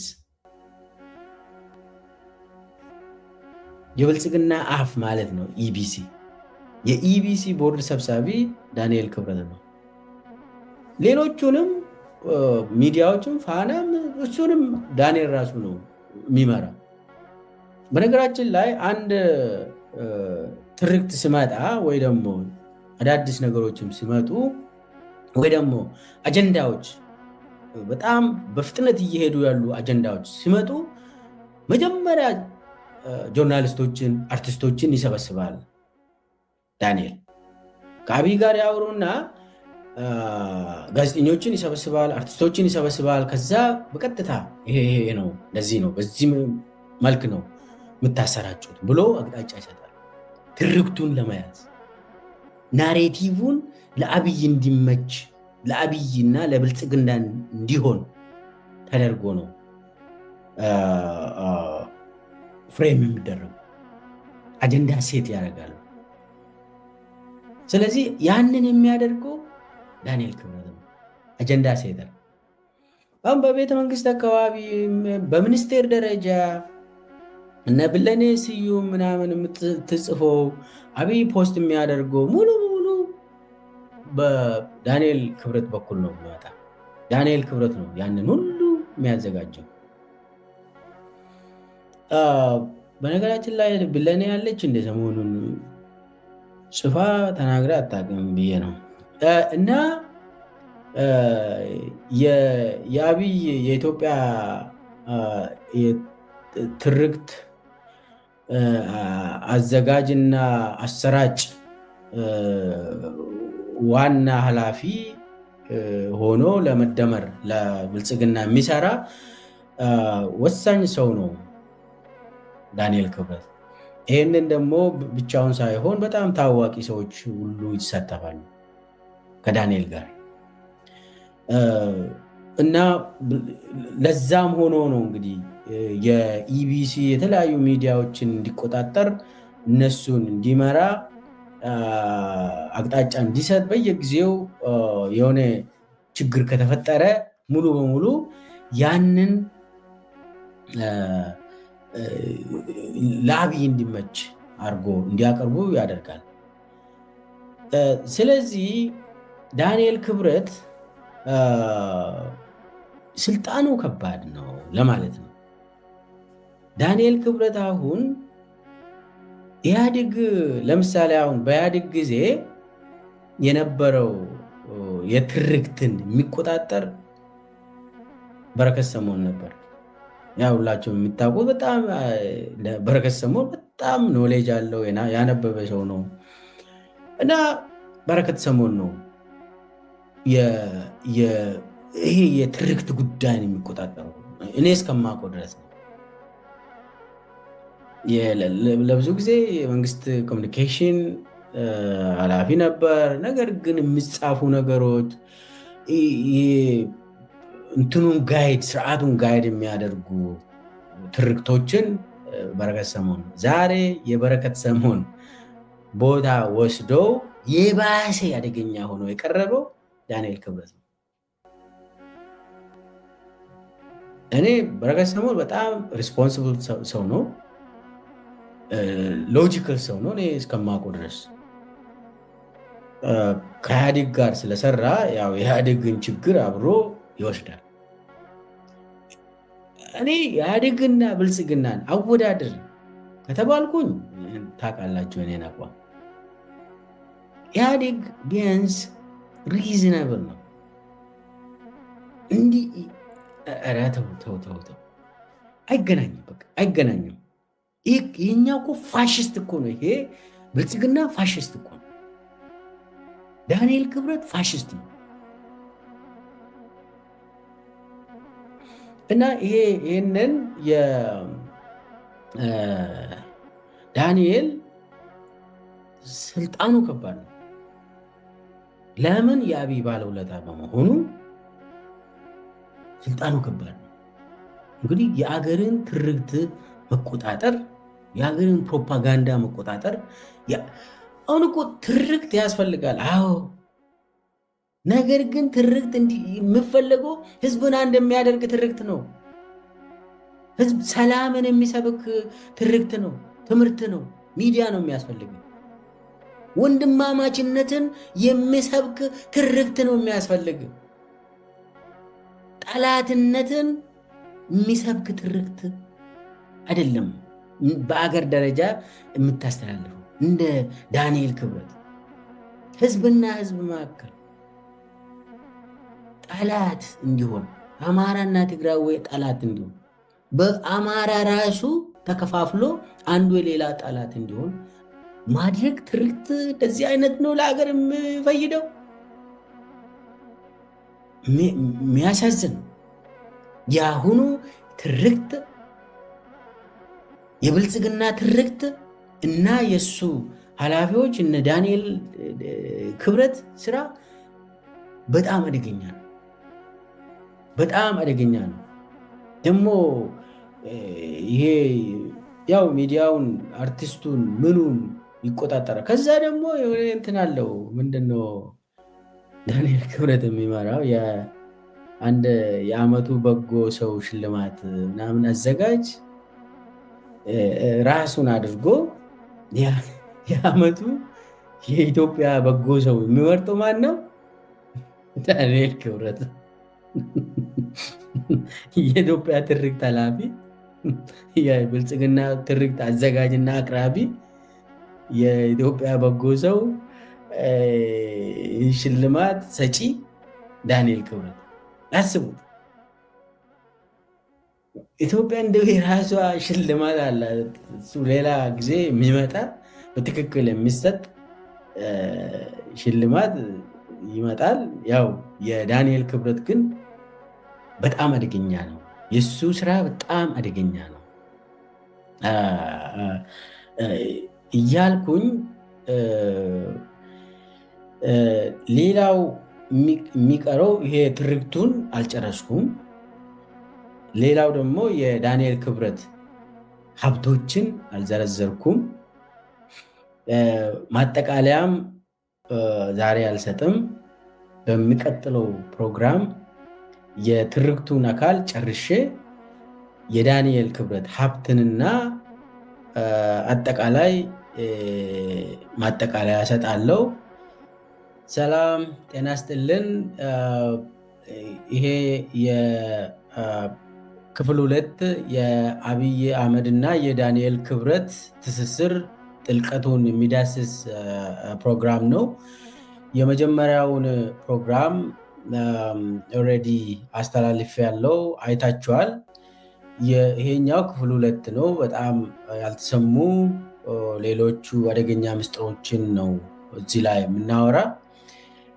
ባለፈው ፕሮግራም ላይ እንዳነሳሁት ያው የዳንኤል ክብረት ተልእኮዎችን በጣም ዳስሰናል። በተለይ በማህበረ ቅዱሳንና በኦርቶዶክስ ተዋሕዶ ቤተክርስቲያን አካባቢ ምስጢሮችን ለአብይ አሳልፎ በመስጠት እናም ማህበረ ቅዱሳንን ሙሉ በሙሉ የአብይ ደጋፊ እንዲሆኑ በማድረግ እዛም አልፎ ብዙ የቤተክርስቲያኒቷን ጉዳዮችን አደጋ ላይ በመጣል ከዛም አልፎ ደግሞ አማራ ህዝቡ እንደ ህዝብ እንዲጠቃ፣ እንዲከፋፈል፣ እንዲገደል፣ እንዲሰቃይ በማድረግ ሚናውን አይተናል። ከዛ ደግሞ ትርክት በተመለከተ የኢትዮጵያ በተለይ የአብይ የፕሮፓጋንዳ ትርክቶችን የሚመራ የሚያዘጋጅ ዳንኤል መሆኑና የሱ ቲም እዚህ ላይ እንደሚሰራ አይተናል። እንግዲህ ትርክት ላይ ነው ያቆምነው። ትንሽ ስለ ትርክቱ ገፋ እናድርግና የዳንኤል ክብረት ሀብቶችን እንዳስሳለን። ለምን የዳንኤል ክብረት ሀብትም ከዚህ ትርክት ጋር በተወሰነ ደረጃ ስለሚገናኝ ዳንኤል ክብረት የአብይ ዋና የፕሮፓጋንዳ ኃላፊ ሆኖ ነው የሚያገለግለው። ያው ዳንኤል ክብረት የመንግስት ኮሚኒኬሽን ኃላፊ አይደለም። ነገር ግን ያው ኦፊሻሊ የማህበራዊ ጉዳዮች አማካሪ ተብሎ ነው የተመደበው። ነገር ግን የኮሚኒኬሽን ስራዎችን ሙሉ በሙሉ የሚሰራ እሱ ነው። ባለፈው እንዳነሳሁት ኢትዮጵያ ውስጥ በኮሚኒኬሽን በሚዲያ በሶሻል ሚዲያ በሜንስትሪ ሚዲያ መተላለፍ ያለባቸውን የስነ ልቦና ላይ ጦርነት ለማካሄድ አብይ የሚያደርገውን ነገር ሙሉ በሙሉ ዳንኤል ክብረት ነው የሚያዘጋጀው። ዳንኤል ክብረት ነው ሙሉ በሙሉ ኃላፊነቱን የወሰደው እሱ ነው። ስለዚህ ይሄ ትርክት የሚያነጣጥረው ህዝብ ላይ ነው፣ ማህበረሰቡ ላይ ያነጣጠረ ትርክት ነው። ትርክት ያው ትረካውን ይችላል ዳንኤል ክብረት በአርቲስቶች በኩል፣ በሚዲያ በኩል፣ በትምህርት ቤት በኩል፣ በሃይማኖት ተቋማት በኩል የሚተላለፉ ሀሳቦች፣ ፕሮፓጋንዳዎች፣ የሰውን ጭንቅላት የሚይዙ ነገሮች፣ ለአብይ የሚመቹ ትረካዎችን ያስተዳድራል፣ ያዘጋጃል፣ ያሰራጫል ዳንኤል ክብረት። ስለዚህ ይሄ ትርክት በጣም በጣም አደገኛ የሆነ ኢትዮጵያ ህዝብ ላይ የታወጀ ጦርነት ነው። ይሄ ፕሮፓጋንዳ ጦርነት ትልቅ ጦርነት ነው ኢትዮጵያ ላይ የሚካሄደው እና የትርክቱ አካል የሆነው እንግዲህ ዳንኤል ክብረት ከዚህም በፊት የፋና ብሮድካስቲንግ ኮርፖሬሽን ቦርድ ሰብሳቢ ነበር። ከዛ በኋላ ከፋና ተነስቶ ደግሞ አሁን ሙሉ በሙሉ የኢቲቪ ኢቢሲ የሚባለው ቦርድ ሰብሳቢ ያደረጉት። አሁን የፋናንም እሱ ነው የሚመራ። ሁሉን ኢትዮጵያ ውስጥ የሚሰራጩ የመንግስት ሚዲያዎችን አቅጣጫ የሚሰጠው ዳንኤል ክብረት፣ የኦሮሚያ ቴሌቪዥን ይሁን የአማራ ቴሌቪዥን ይሁን የደቡብ ክልል ቴሌቪዥኖችም ይሁን በፌደራል ደረጃ የሚሰራጩ ሚዲያዎች ሙሉ ሙሉ ከዛም ደግሞ ፌስቡክ ላይ የሚጻፉ የብልጽግና ማህበራዊ ሚዲያ ወታደሮች ተብሎ የሚሰሩ አጠቃላይ በሺዎች የሚቆጠሩ ሶሻል ሚዲያ አርሚ ያላቸው እነሱ ሙሉ ሙሉ የሚመራ ፕሮፓጋንዲስት ነው። ስለዚህ ዳንኤል ክብረት ዋናው የብልጽግና ጦርነቶች ፕሮፓጋንዲስት ስራ አስኪያጅ ነው። ይህንን በደንብ መረዳት አለብን። አጠቃላይ እሱ በተለይ ሚዲያን በተመለከተ ሚዲያ አመራሮችን የሚሾመው የሚያስሽረው ዳንኤል ክብረት ነው። ኢትዮጵያ ውስጥ ሚዲያን የኢትዮጵያ በተለይ የመንግስት ሚዲያ የሚባሉ ዳንኤል ክብረት ያላመነበት ማንም ሰው አይሾምም። የትኛውም ክልል ላይ ይሁን በፌዴራል ደረጃ በአዲስ አበባ ደረጃ ዳንኤል ክብረት ነው ሹመት የሚሰጠው የሚያሰጠው። ስለዚህ ለምን እሱ ነው ፕሮፓጋንዳ ዋና ቁንጮ የፕሮፓጋንዳ ኃላፊ ሆኖ የትርክቱ ዋና ስራ አስኪያጅ ሆኖ የሚሰራው ዳንኤል ክብረት ነው። ቀላል አይደለም ማለት ነው የዳንኤል ክብረት ስራ ዝም ብሎ የሚታለፍ ጉዳይ አይደለም። በጣም በጣም በጣም ከፍተኛ የጦርነት ስልት የሚያካሂደው ሰውዬ ነው። እንግዲህ የኢትዮጵያ ሚዲያ፣ የመንግስት ሚዲያ ዛሬ ክፍፍል ነው። ዛሬ የሚያወሩት የሚዘግቡት ሰውን የሚያጋጭ ነው። ለአብይ ብቻ የሚሰራ ከሆነ እነሱ ችግር የለባቸው። እሱን ካልኮኝ በጣም አደገኛ ነው። ከዚህ ጋር የተያያዘ እንግዲህ ትርክቱ ላይ ወይ ደግሞ የፕሮፓጋንዳ ዋና አዘጋጅና አሰራጭ በመሆኑ መጽሐፍ እንዲጽፍና ሀብት እንዲያፈራ ተደርጓል። ዳንኤል ክብረት በመጀመሪያ ደረጃ ያው ልክ ወደ ስልጣን እንደመጣ ጊፍት ሪል ስቴት ተገዝቶለት እዛ እንዲገባ ተደርጓል። ከዛ በኋላ ደግሞ ራሱም ብዙ ሪል ስቴቶችን ገዝተዋል። በተለይ ወደ ኮቶቤ ወደ ሲኤምሲ አካባቢ ያሉ ሪል ስቴቶች አካባቢ ዳንኤል ክብረት ገዝቶ ዘመድ አዝማድ ማስቀመጥ ችሏል። ብዙ እንትን ከሪል ስቴቶች ውስጥ እየገዛ የመኖሪያ ቤት እንትን እየገዛ ነው። ገዝቶ ለዘመዱ እንትን እያደረገ ነው። ሀብት አለው። ከዛ በላይ ግን ሁለት ዋና ዋና የሀብት ምንጭ አግኝተዋል ዳንኤል ክብረት። የመጀመሪያ የሀብት ምንጭ መናገር የሚፈልገው እሱ የጻፈው መጽሐፍ በአብይ ራሱ መጽሐፍ እንዲጽፍ አድርጎ ከዛ በኋላ ደግሞ ገንዘብ እንዲሰበስብ አድርጓል። ያ መጽሐፍ በመንግስት እንግዲህ የትርክት ዕዳና በረከት ዳንኤል ክብረት ብለው እና አብይ ያስመረቁት ከዛ በኋላ በጣም በገፍ በመንግስት መስሪያ ቤት እንዲገዛ እንዲከፋፈል የተደረገ መጽሐፍ ነው። ይህ መጽሐፍ ውስጡን አልገባም፣ አላነበብኩም። ያነበቡ ሰዎች የሚያወሩት ደግሞ በጣም የወረደ መጽሐፍ ነው፣ ስህተት የበዛበት በጣም የሚገርም የኢትዮጵያን ወንዞች እንኳን በአግባቡ ቦታውን ለይቶ ያላስቀመጠ ሲፈልግ ግቤ ቄት ይጀምራል ከአዲስ አበባ ደቡብ አዲስ አበባ ወልቂጤ እንደዛ ይላል። ግቤ ቄት እንደሚጀምሩ እንኳን አያውቅም። ግቤ አካባቢ ነው ያደግኩት እና ግቤ ጅማ ውስጥ ነው ያለ። ግን ደግሞ ቄት እንደሚነሳ እንደው ወረድ ብሎ እንኳን ያላወቀ ኢትዮጵያን የማያውቀው ሰውዬ ስለ ኢትዮጵያ እጽፋለሁ ብሎ ኤኒዌይስ እሱ ውስጥ አልገባም። ብቻ ይሄ የትርክት ዕዳና በረከት የእሱ የፕሮፓጋንዳ ስራ ለመስራት ትርክት ብሎ የጻፈው መጽሐፍ ነው። እዚህ ላይ ራሱ ዳንኤል ክብረት እንዳለው ይህንን መጽሐፍ ጻፍ ያለኝ አብይ ነው ብሎ ተናግሯል። አብይ ነው ይህንን መጽሐፍ ጻፍ ያለኝ ብለው አምኗል። ስለዚህ ይሄ ፕሮጀክት የዳንኤል ክብረት ብቻ ሳይሆን የአብይ ፍላጎት ነው። የፕሮፓጋንዳ እና የተለያዩ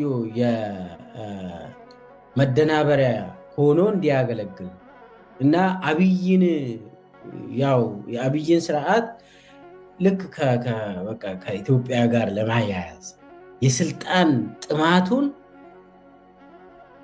የኢትዮጵያ ለማድረግ የተሞከረበት ጉዳይ ነው።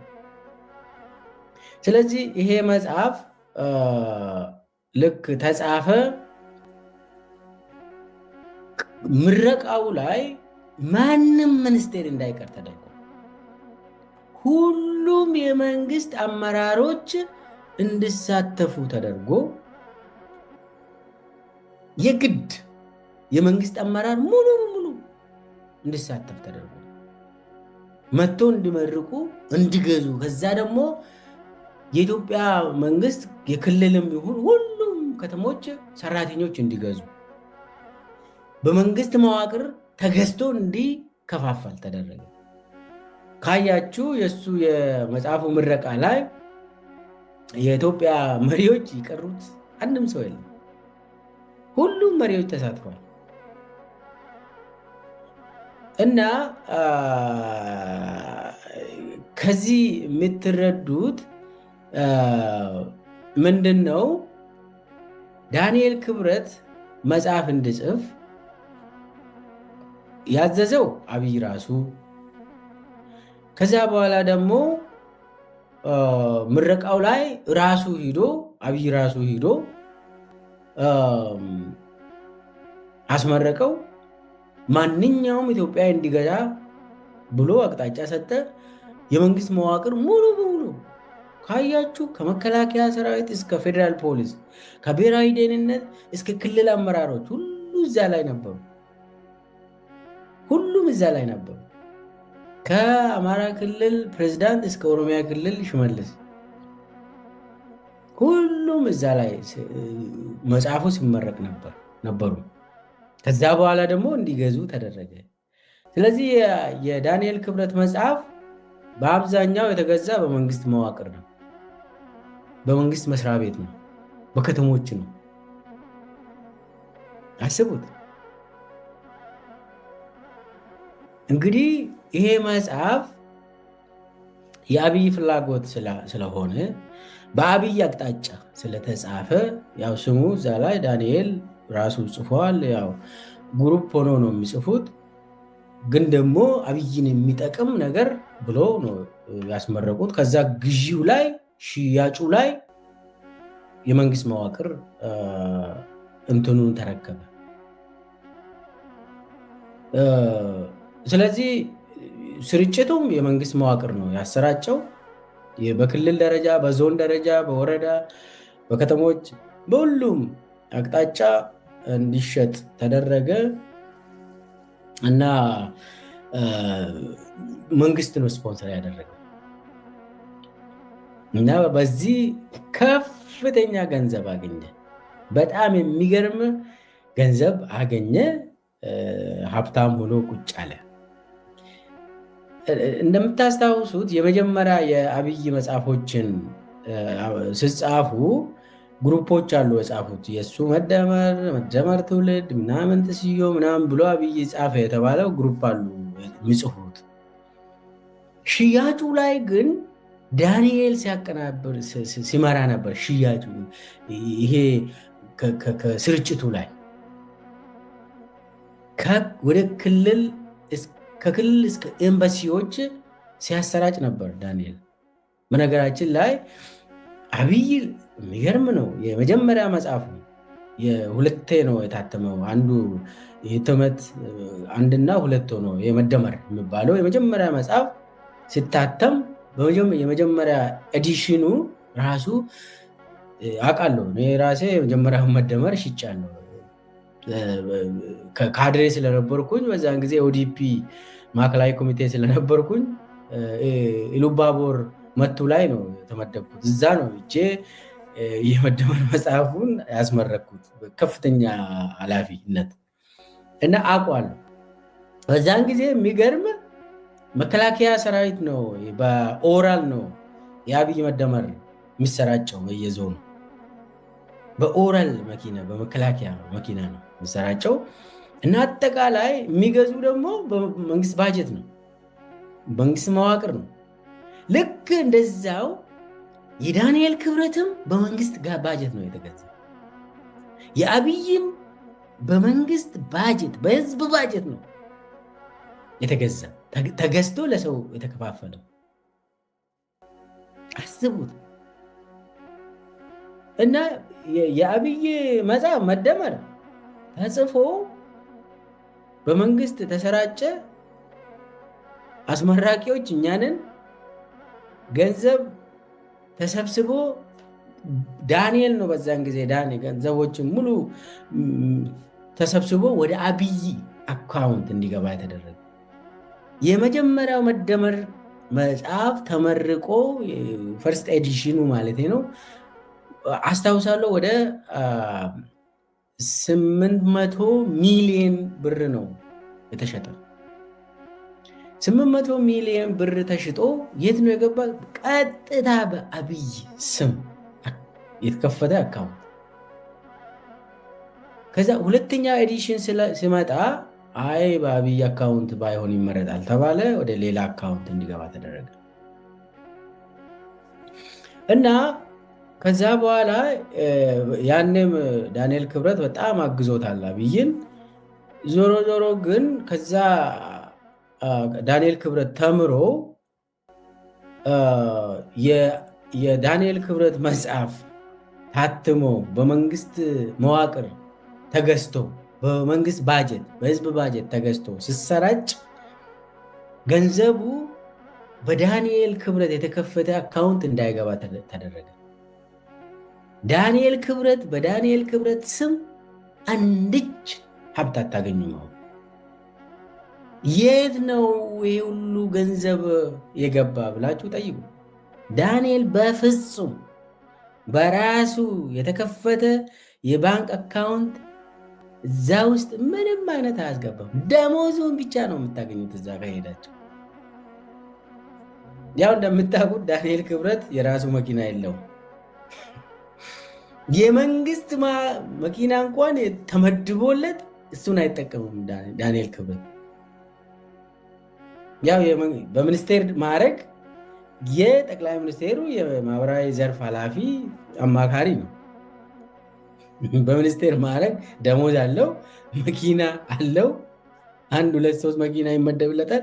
ግን ዳንኤል ክብረት ሌላ መስሪያ ቤት እንኳን ሲሄድ የመንግስትን መኪና እንኳን አይጠቀም። ልክ እንደ ድሮ አሁንም ምስኪን ነው እንዲባል መኪና የሌለው እንደው አመራር ሚኒስቴር ተብሎ ይጠራል። አሁን ሌላ መስሪያ ቤት ሲሄድ አንድ ሰው ድሮፕ ያደርጓል። ከዛ የሆነ መስሪያ ቤት ገብቶ ስራውን ጨርሶ ሲወጣ ደግሞ መኪና ስለሌለኝ ራይድ ስጡኝ ይላል። እዛው አንድ ሾፌር ወስዶት ቤተመንግስት ጋር ጥሎ ይሄዳል። ከዛ ቤተመንግስት ይገባል። ከዛ እንትን ያደርጋል። ከዛ በኋላ ሌላ ሰው ደግሞ ወደ ቤቱ ይወስደዋል። እንደዚህ ነው። ለምን ምስኪን ሆኖ ይቀርባል? ዳንኤል በራሱ አካውንት አያስቀምጥም ብሞት እና በዘመድ አዝማድ ያስቀምጣል ማለት ነው። ከዚች መጽሐፍ ብቻ ይህን አብይ ያስመረቁት መጽሐፍ ሁሉም ሰው ገዝቷል። ሁሉም ሰው ቪዲዮን ወደ ኋላ መለስ ብላችሁ ይዩት። በዛች ዕለት በዛ አቅጣጫ ሁሉም ክልሎች እንዲገዙ ተደርጓል። ስለዚህ አጠቃላይ ዳንኤል ክብረት በዚህ በመጽሐፉ በዚህኛው መጽሐፍ ራሱ መዓት ገንዘብ እንደሰራ ከዛም አልፎ ደግሞ ሌላ የገቢ ምንጭ አግኝቶ ነበር ዳንኤል። እሱ ምንድን ነው? በትግራይ ጦርነት ጊዜ ምንድን ነው የተደረገ? አንድ ኮሚቴ በደንበላሽ የሚመራ ኮሚቴ ተቋቁሞ ነበር በትግራይ ጦርነት ጊዜ። ያ ኮሚቴ በብሔራዊ ደህንነት ነው ሚን ከብሔራዊ ደህንነት ሰዎች አሉ። ደመላሽ ደግሞ ፌዴራል ፖሊስ ሄደዋል ከብሔራዊ ደህንነት ወጥቶ።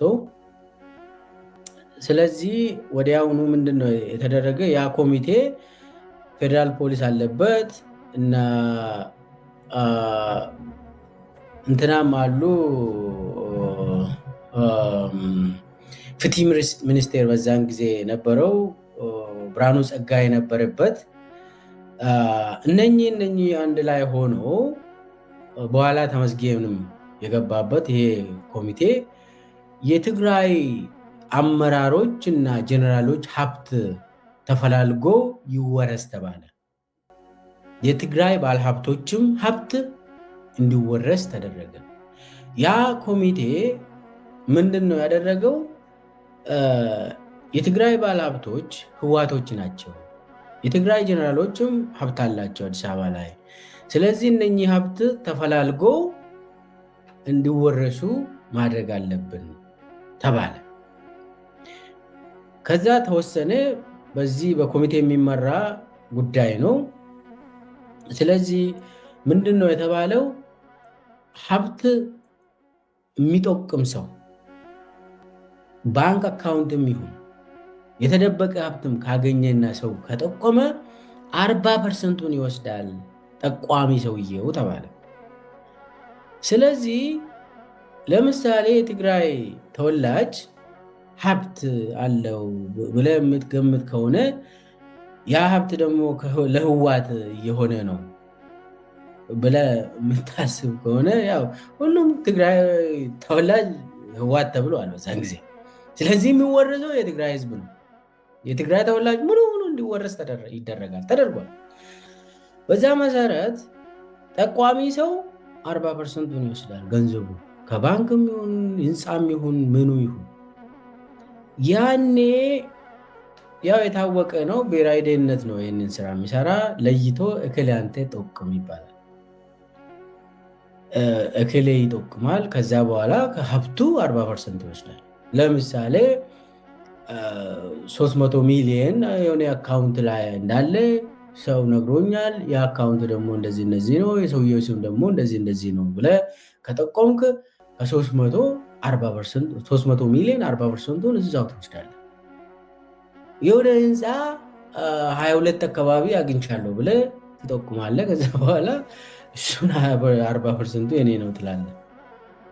እና ያ እንትኑ ለይቶም ከላይ ጠቁም የሚባለው ያው ብሔራዊ ደህንነት ነው። እንደዚህ አይነት አሰራሩ የሚቆጣጠረው ያው ግል ሰው እንደዚህ መርምሮ ከላይ ደግሞ እንደዚህ ያገኘው ብሔራዊ ባንክ አካባቢ ንግድ ባንክ ውስጥ ይሄን ያክል ገንዘብ አለው ምናምን ከየት ነው የምታገኘው? ብሔራዊ ደህንነት ነው ይሄንን እክል አንተ ጠቁምና 40%ን ውሰድ የሚለው። ያኔ ሚኒስቴሮች ሙሉ እንዲጠቁሙና ገንዘብ እንዲያገኙ ተደረገ። ይገርም። እነ ብርሃኑ ጸጋዬ በዛን ያኔ ሚሊዮነር ሆኑ በአንድ ጊዜ።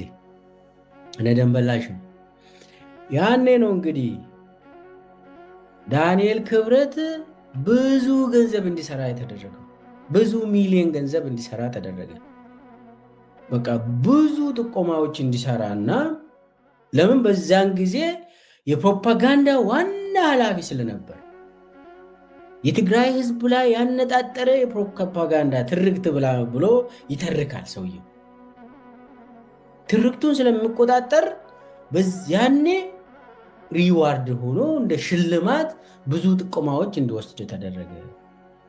ዳንኤል ክብረት ማት የትግራይ ሀብትን 40%፣ 60%ን ደግሞ መንግስት ነው የሚወስደው፣ አብይ ነው የሚወስደው። 60% የአብይ 40% የጠቋሚ ተብሎ ያኔ በቃ እንደዚህ ተሰራ እና እነ ደመላሽም የራሳቸውን ሰዎችን አስቀምጦ እንዲጠቁሙ ተደረገ። በዛን ጊዜ የትግራይ ባለሀብቶች ኢንክሉዲንግ ንጹሐን ዜጎች በላባቸው ያገኙም ሰዎች ተዘረፉ። በዛን ጊዜ ምንድነው መጨረሻ ላይ ያሉት? አይ የዘረፍነው እኮ የሞቱ ጀነራሎች እና የሞቱ አመራሮች፣ የትግራይ አመራሮች እና የትግራይ ጀነራሎች የሞቱ ሀብታቸውን ነው የወሰድነው አሉ። የሞቱት ኦኬ በህገወጥ መንገድ ያንን ገንዘብ በህገወጥ መንገድ ያከማቸ እንደሆነ በህጉ መሰረት በፍርድ ቤት አጣርቶ ነው። አይ የእከሌ ሰው አይደለም የእከሌ ጀነራል አይደለም የምትለው ወይ ደግሞ አንድ አመራር ስለሆነ ለምሳሌ ሌላ በህጉ መሰረት አጣርቶ ገቢ የሚሆነው ደግሞ ለመንግስት ነው የሚሆነው። 40% ጠቋሚ ብላይ ህግ አውጥተ እንዴት የት ሀገር ነው ያለ? 40% ትወስዳለህ ከጠቆምክ ካልክ ብሔራዊ ደህንነት ራሱ ነው ደግሞ ጠቋሚ ዋናው። ሌላው እንዴት ነው የሚያውቀው? የሌለ ነገር ህዝብ ላይ አውጥቶ ከዛ ዋናው የጄኖሳይድ አዋጁን የሚመራ ዳንኤል ክብረት መዓት ገንዘብ መዓት ሚሊዮን ህዝብ ገንዘብ ዘርፏል። ያንን ሰብሰብ አድርጎ ያኔ ገንዘብ እንዲወስድ ተደረገ። አንድ ላይ እንግዲህ መጽሐፍ ሽያጭ ብሎ እነ አብይ ከመንግስት ካዜና አውጥቶ ለዳንኤል ክብረት ለአንድ አማካሪ ተብሎ የሚጠራ ሰውዬ የመንግስት ባለስልጣናት ማንም ሰው ሳይቀር አስቡ፣ ማንም የክልል መሪዎች፣ ምክትል ፕሬዚዳንት ተብዬ ተመስገን ጥሩነህ፣ ታገሰ ጫፎ፣ ፓርላማ አብይ አህመድ፣ አገኘሁ ተሻገር በጣም ተላላኪው ሰውዬ፣ ይህ ሁሉ የክልል አመራሮች አሉ። ወደኋላ መለስ ብላችሁ ይሁት ሙሉ ቁጭ ብሎ ከዛ ራሳቸውን አይደለም ደግሞ በመንግስት ባጀት እንዲገዙና ለዳንኤል ክብረት ገንዘብ እንዲያስረክቡ ተደረገ እና ዳንኤል ክብረት ቢሊየነር ነው። አሁን ብትሄዱ ዳንኤል ክብረት እንደው ምንም በሱ አካውንት ምንም ማየት ላታዩት ትችላላችሁ። ምንም ላታዩት ትችላላችሁ። እና ዳንኤል ክብረት ሀብታም ነው ለማለት ነው። ስለዚህ የዳንኤል ክብረት ሀብት በጣም ትልቅ መሆኑን አይተናል። ዝም ብሎ በሪል ስቴት ወሰደ ገዛ ምናምን ብቻ ሳይሆን በመንግስት ሽያጭ አብይ ራሱ ረድቶ በጣም በትልቅ ገንዘብ እንትን ሀብታም እንዲሆን ከዛ በኋላ ደግሞ በትግራይ ጦርነት ዝርፊያ ውስጥ እንዲገባ ተደርጓል። የአብይ ቀኝ እጅ የፕሮፓጋንዳ ስትራቴጂስት በመሆኑ ሀብታም ነው ለማለት ነው። ያ አብይም በዚህ መጽሐፍ ሽያጭ ምናምን ነገር በጣም ይታወቃል። ዝም ብሎ መጽሐፍ በነገራችን ላይ ሌሎቹ ሰዎች መጽሐፍ ጽፎ ሲሸጡ አብይ ይቆጣል። አሁን ጥቃቅንና አነስተኛ ካድሬዎች ለምሳሌ አንድ ብርሃኑ የሚባል አለ ኦሮሚያ አካባቢ፣ እሱ መጽሐፍ ጽፎ እንትን ሲያደርግ በጣም ተቆጣ። የዳንኤል ክብረት በጣም ወሳኝ በመሆኑ የአብይ በጣም ፕሮፓጋንዲስት ስለሆነ ያው ፕሮፓጋንዳውን ታውቃላችሁ። ዳንኤል ክብረት በጣም ጄኖሳይዳል ነው። ይቅር ሰሞኑን ሬሳችሁ እንኳን ኢትዮጵያ እንዳይገባ ይከለከላል ብሎ ሬሳ እንኳን የሚጫወት ሰው የሞተ እንደው ወደ እግዚአብሔር የሄደ ሰው ነው። አሁን ዳንኤል ክብረት ሃይማኖት አለው ብዬ አላምንም፣ ውሸት ነው። እና በጣም የሚገርም ነው። ሰውን የሚሳደብ ሰውንም በዘር እንትን የሚያደርግ ዳንኤል የትግራይ ቲዲኤፍ ከዚህም በፊት ወሎ ሲደርስ ወሎ ምን ብሎ እንደሰደበ ታስታውሳላችሁ። ዳንኤል ክብረት ድሮም ወሎ በአንዳን የሚቀበል ባህሉ ነው ምናምን ብሎ አስታውሳል። እንደዛ ብለዋል። የህዝብ ባህል ነው። በአንድ ቁጥር አንድ ዳንኤል ክብረት ሆኖ ህዝቡን የካደ ሃይማኖቱን የካደ ቤተክርስቲያኒቷን የሸጠ በአንድ እሱ ሆኖ ወሎን ይሳደባል። የኢትዮጵያ ህዝብ ይሳደባል፣ ይንቃል። እና በጣም ነውረኛ፣ ወንጀለኛ፣ ኃጢአተኛ ሰው ነው ዳንኤል ክብረት። በኃጢአት ነው አንድ የሆኑት። ኃጢአት ነው አንድ ላይ ያገናኛቸው። አብይንና ዳንኤል ክብረትን አንድ ያደረገው ህዝብ ላይ ኃጢአት ለመስራት ነው። ትርክት ብሎ አሁን ሹመት ይተርካል ስለ አብይ። ህዝብን አብይ ስር ያስገባል። አሁን አዲስ አበባ ውስጥ አሁን አርቲስቶች እንደ ድሮ በህሊናቸው የሚኖሩ አርቲስቶች ስንት ናቸው? ህዝብ ሲጨፈጨፍ ስንት ሰው ነው በድምፁ በግጥም ያሳየን? የለም።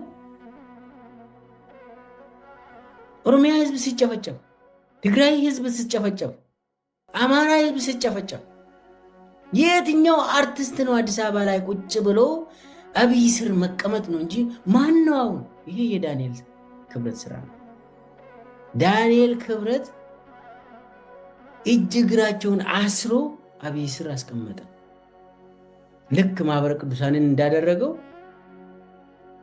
ማህበረ ቅዱሳን እኮ የምናውቀው በእንቢተኛነቱ ነው። ዛሬ አጨብጫቢ አድርጎ ቁጭ አደረገው ዳንኤል ክብረት። ምን አገባው? ዳንኤል ስልጣን አለው፣ ሀብት አለው።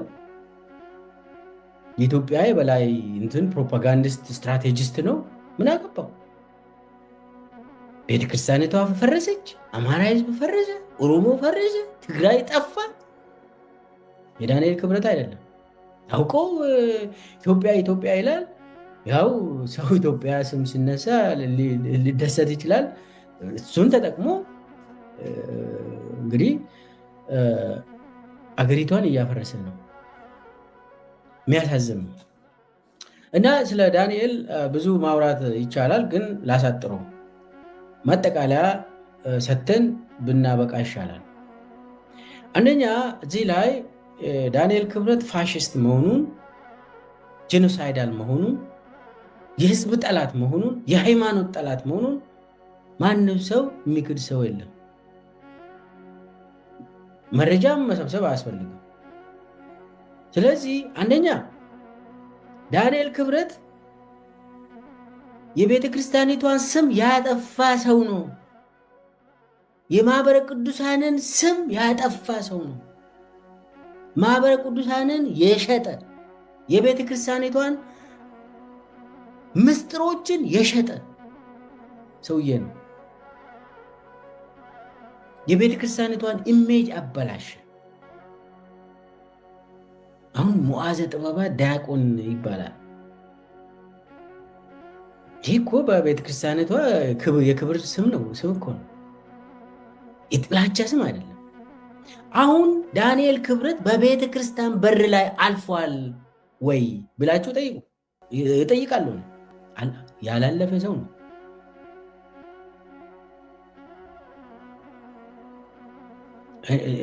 እንደው እኮ ቤተክርስቲያንን እኮ እኔ ቤተክርስቲያን ውስጥ ነው እንደው ያደግኩት። ሚካኤል ቤተክርስቲያን ጃጂ ምዕራብ ሸዋ የምታውቁት ሰዎች ጠይቁ። እዛ እኔ እዛ ነው ያደግኩት። እፈራለሁ። እኔ ለምን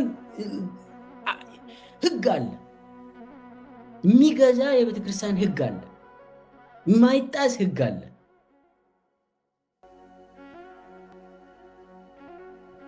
ኃጢአተኛ እንደዚህ ኃጢአተኛ ቤተክርስቲያን በር ላይ ያለፈ አይመስለኝም።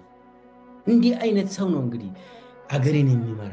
እንዲህ አይነት ሰው ነው ቤተክርስቲያን ውስጥ ዛሬም መዋዘ ጥበባት የሚባለው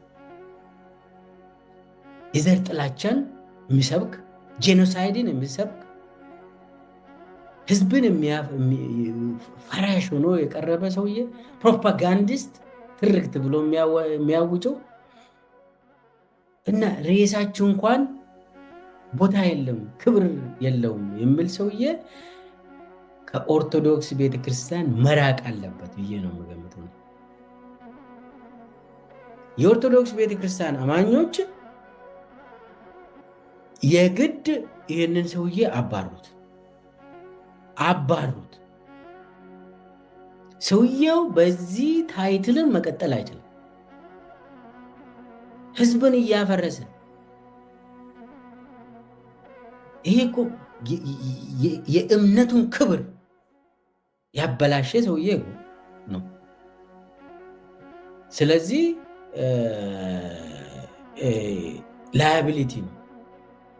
ለቤተ ክርስቲያንም፣ ለማህበረ ቅዱሳንም፣ ለአማራ ህዝብም ክሳራ ነው። ሰውየው ጠላት ነው። ሰውየው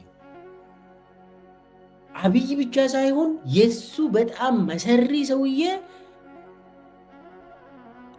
ጠላት ነው። ስለዚህ የዳንኤል ክብረት ጉዳይ በቤተ ክርስቲያኒቷ በህዝብም ዘንድ በጣም በጣም ነውረኛ ስራ ኃጢአት ስለሆነ ሊወገዝ ይገባል። ከማህበረሰቡም ሊወጣ ይገባል። እንዲህ አይነት ሰው ስልጣኑን መርጦ እዛው ይግባ። ወደ ስልጣኑ እዛው ከመረጠ እዛው ይሄድ። ካልሆነ ግን ያው የታወቀ ነው። የቤተክርስቲያንን ስም እያጎደፈ ክብሯን እያሳነሰ የማህበረሰብን ስም እያጠፋ ማህበረሰብን ህዝብ እንዲፈርስ እያደረገ በጣም ላያቢሊቲ ነው። ስለዚህ በተለይ በማህበረ ቅዱሳን አቋሙን መገምገም አለበት።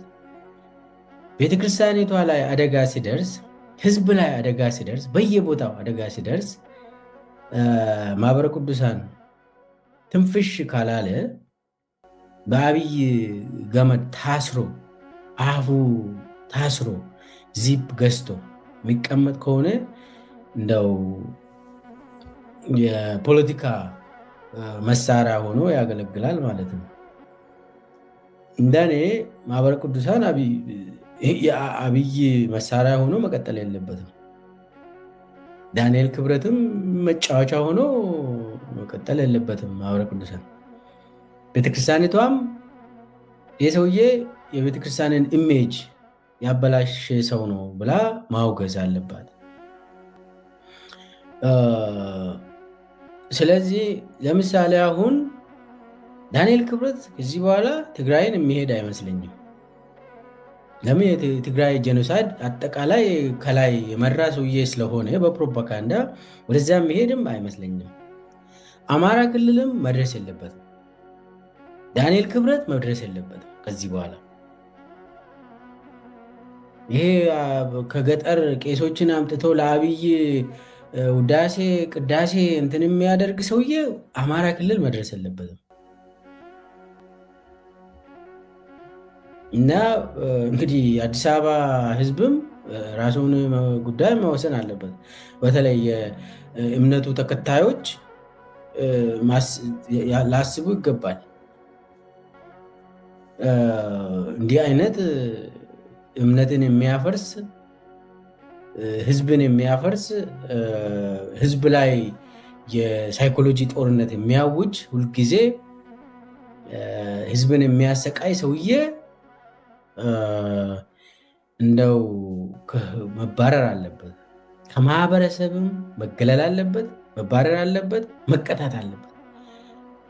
ማህበረሰቡ መቅጣት አለበት ይህንን ሰውዬ። ቅጣቱ ደግሞ ከባድ አይደለም። በቃ አይ አንፈልግም፣ ከቤተ ክርስቲያንም ውጣ፣ ማህበረሰቡም ከኛ ጋር መኖር አትችልም። ያው አብይን ምረጥ ማለት ነው። አንዱን ይመርጣል፣ ወይ ህዝብን ምረጥ ወይ አብይን ምረጥ ነው። የዳንኤል ክብረት ምርጫ ግልጽ ነው። አብይን ይመርጣል፣ አብይን ይመርጣል። ስለዚህ ይህ ሰውዬ እኔ እንደኔ ቤተክርስቲያኒቷ ያው አሁን ተዳክማለች። ሙሉ በሙሉ ተረባርቦ ቤተክርስቲያንን አዳክሞታል።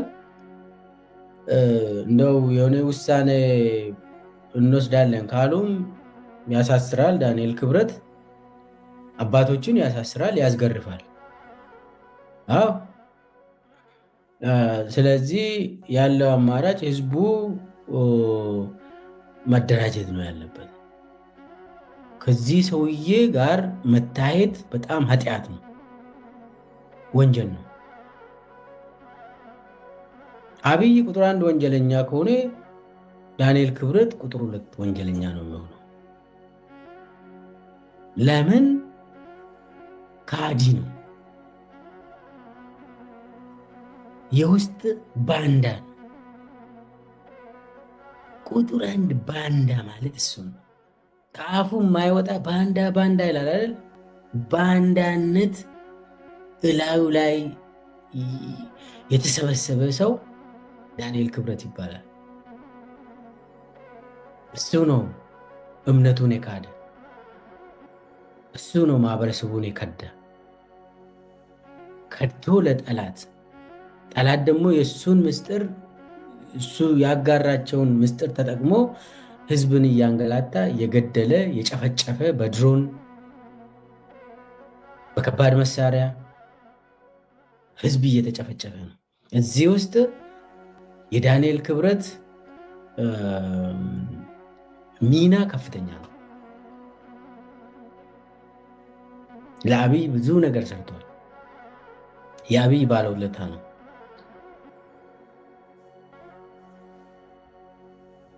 ኦርቶዶክስ ቤተክርስቲያንን ስለሸጠ፣ ስላፈረሰ፣ ማህበረ ቅዱሳንን ስለሸጠ፣ በገንዘብ በስልጣን ስለለወጠ፣ አማራ ህዝብን ስለሸጠ፣ እንዲህ አይነት ሰው ነው እንግዲህ አማራ ህዝብን ወክላለሁ ብሎ ሚያወራ።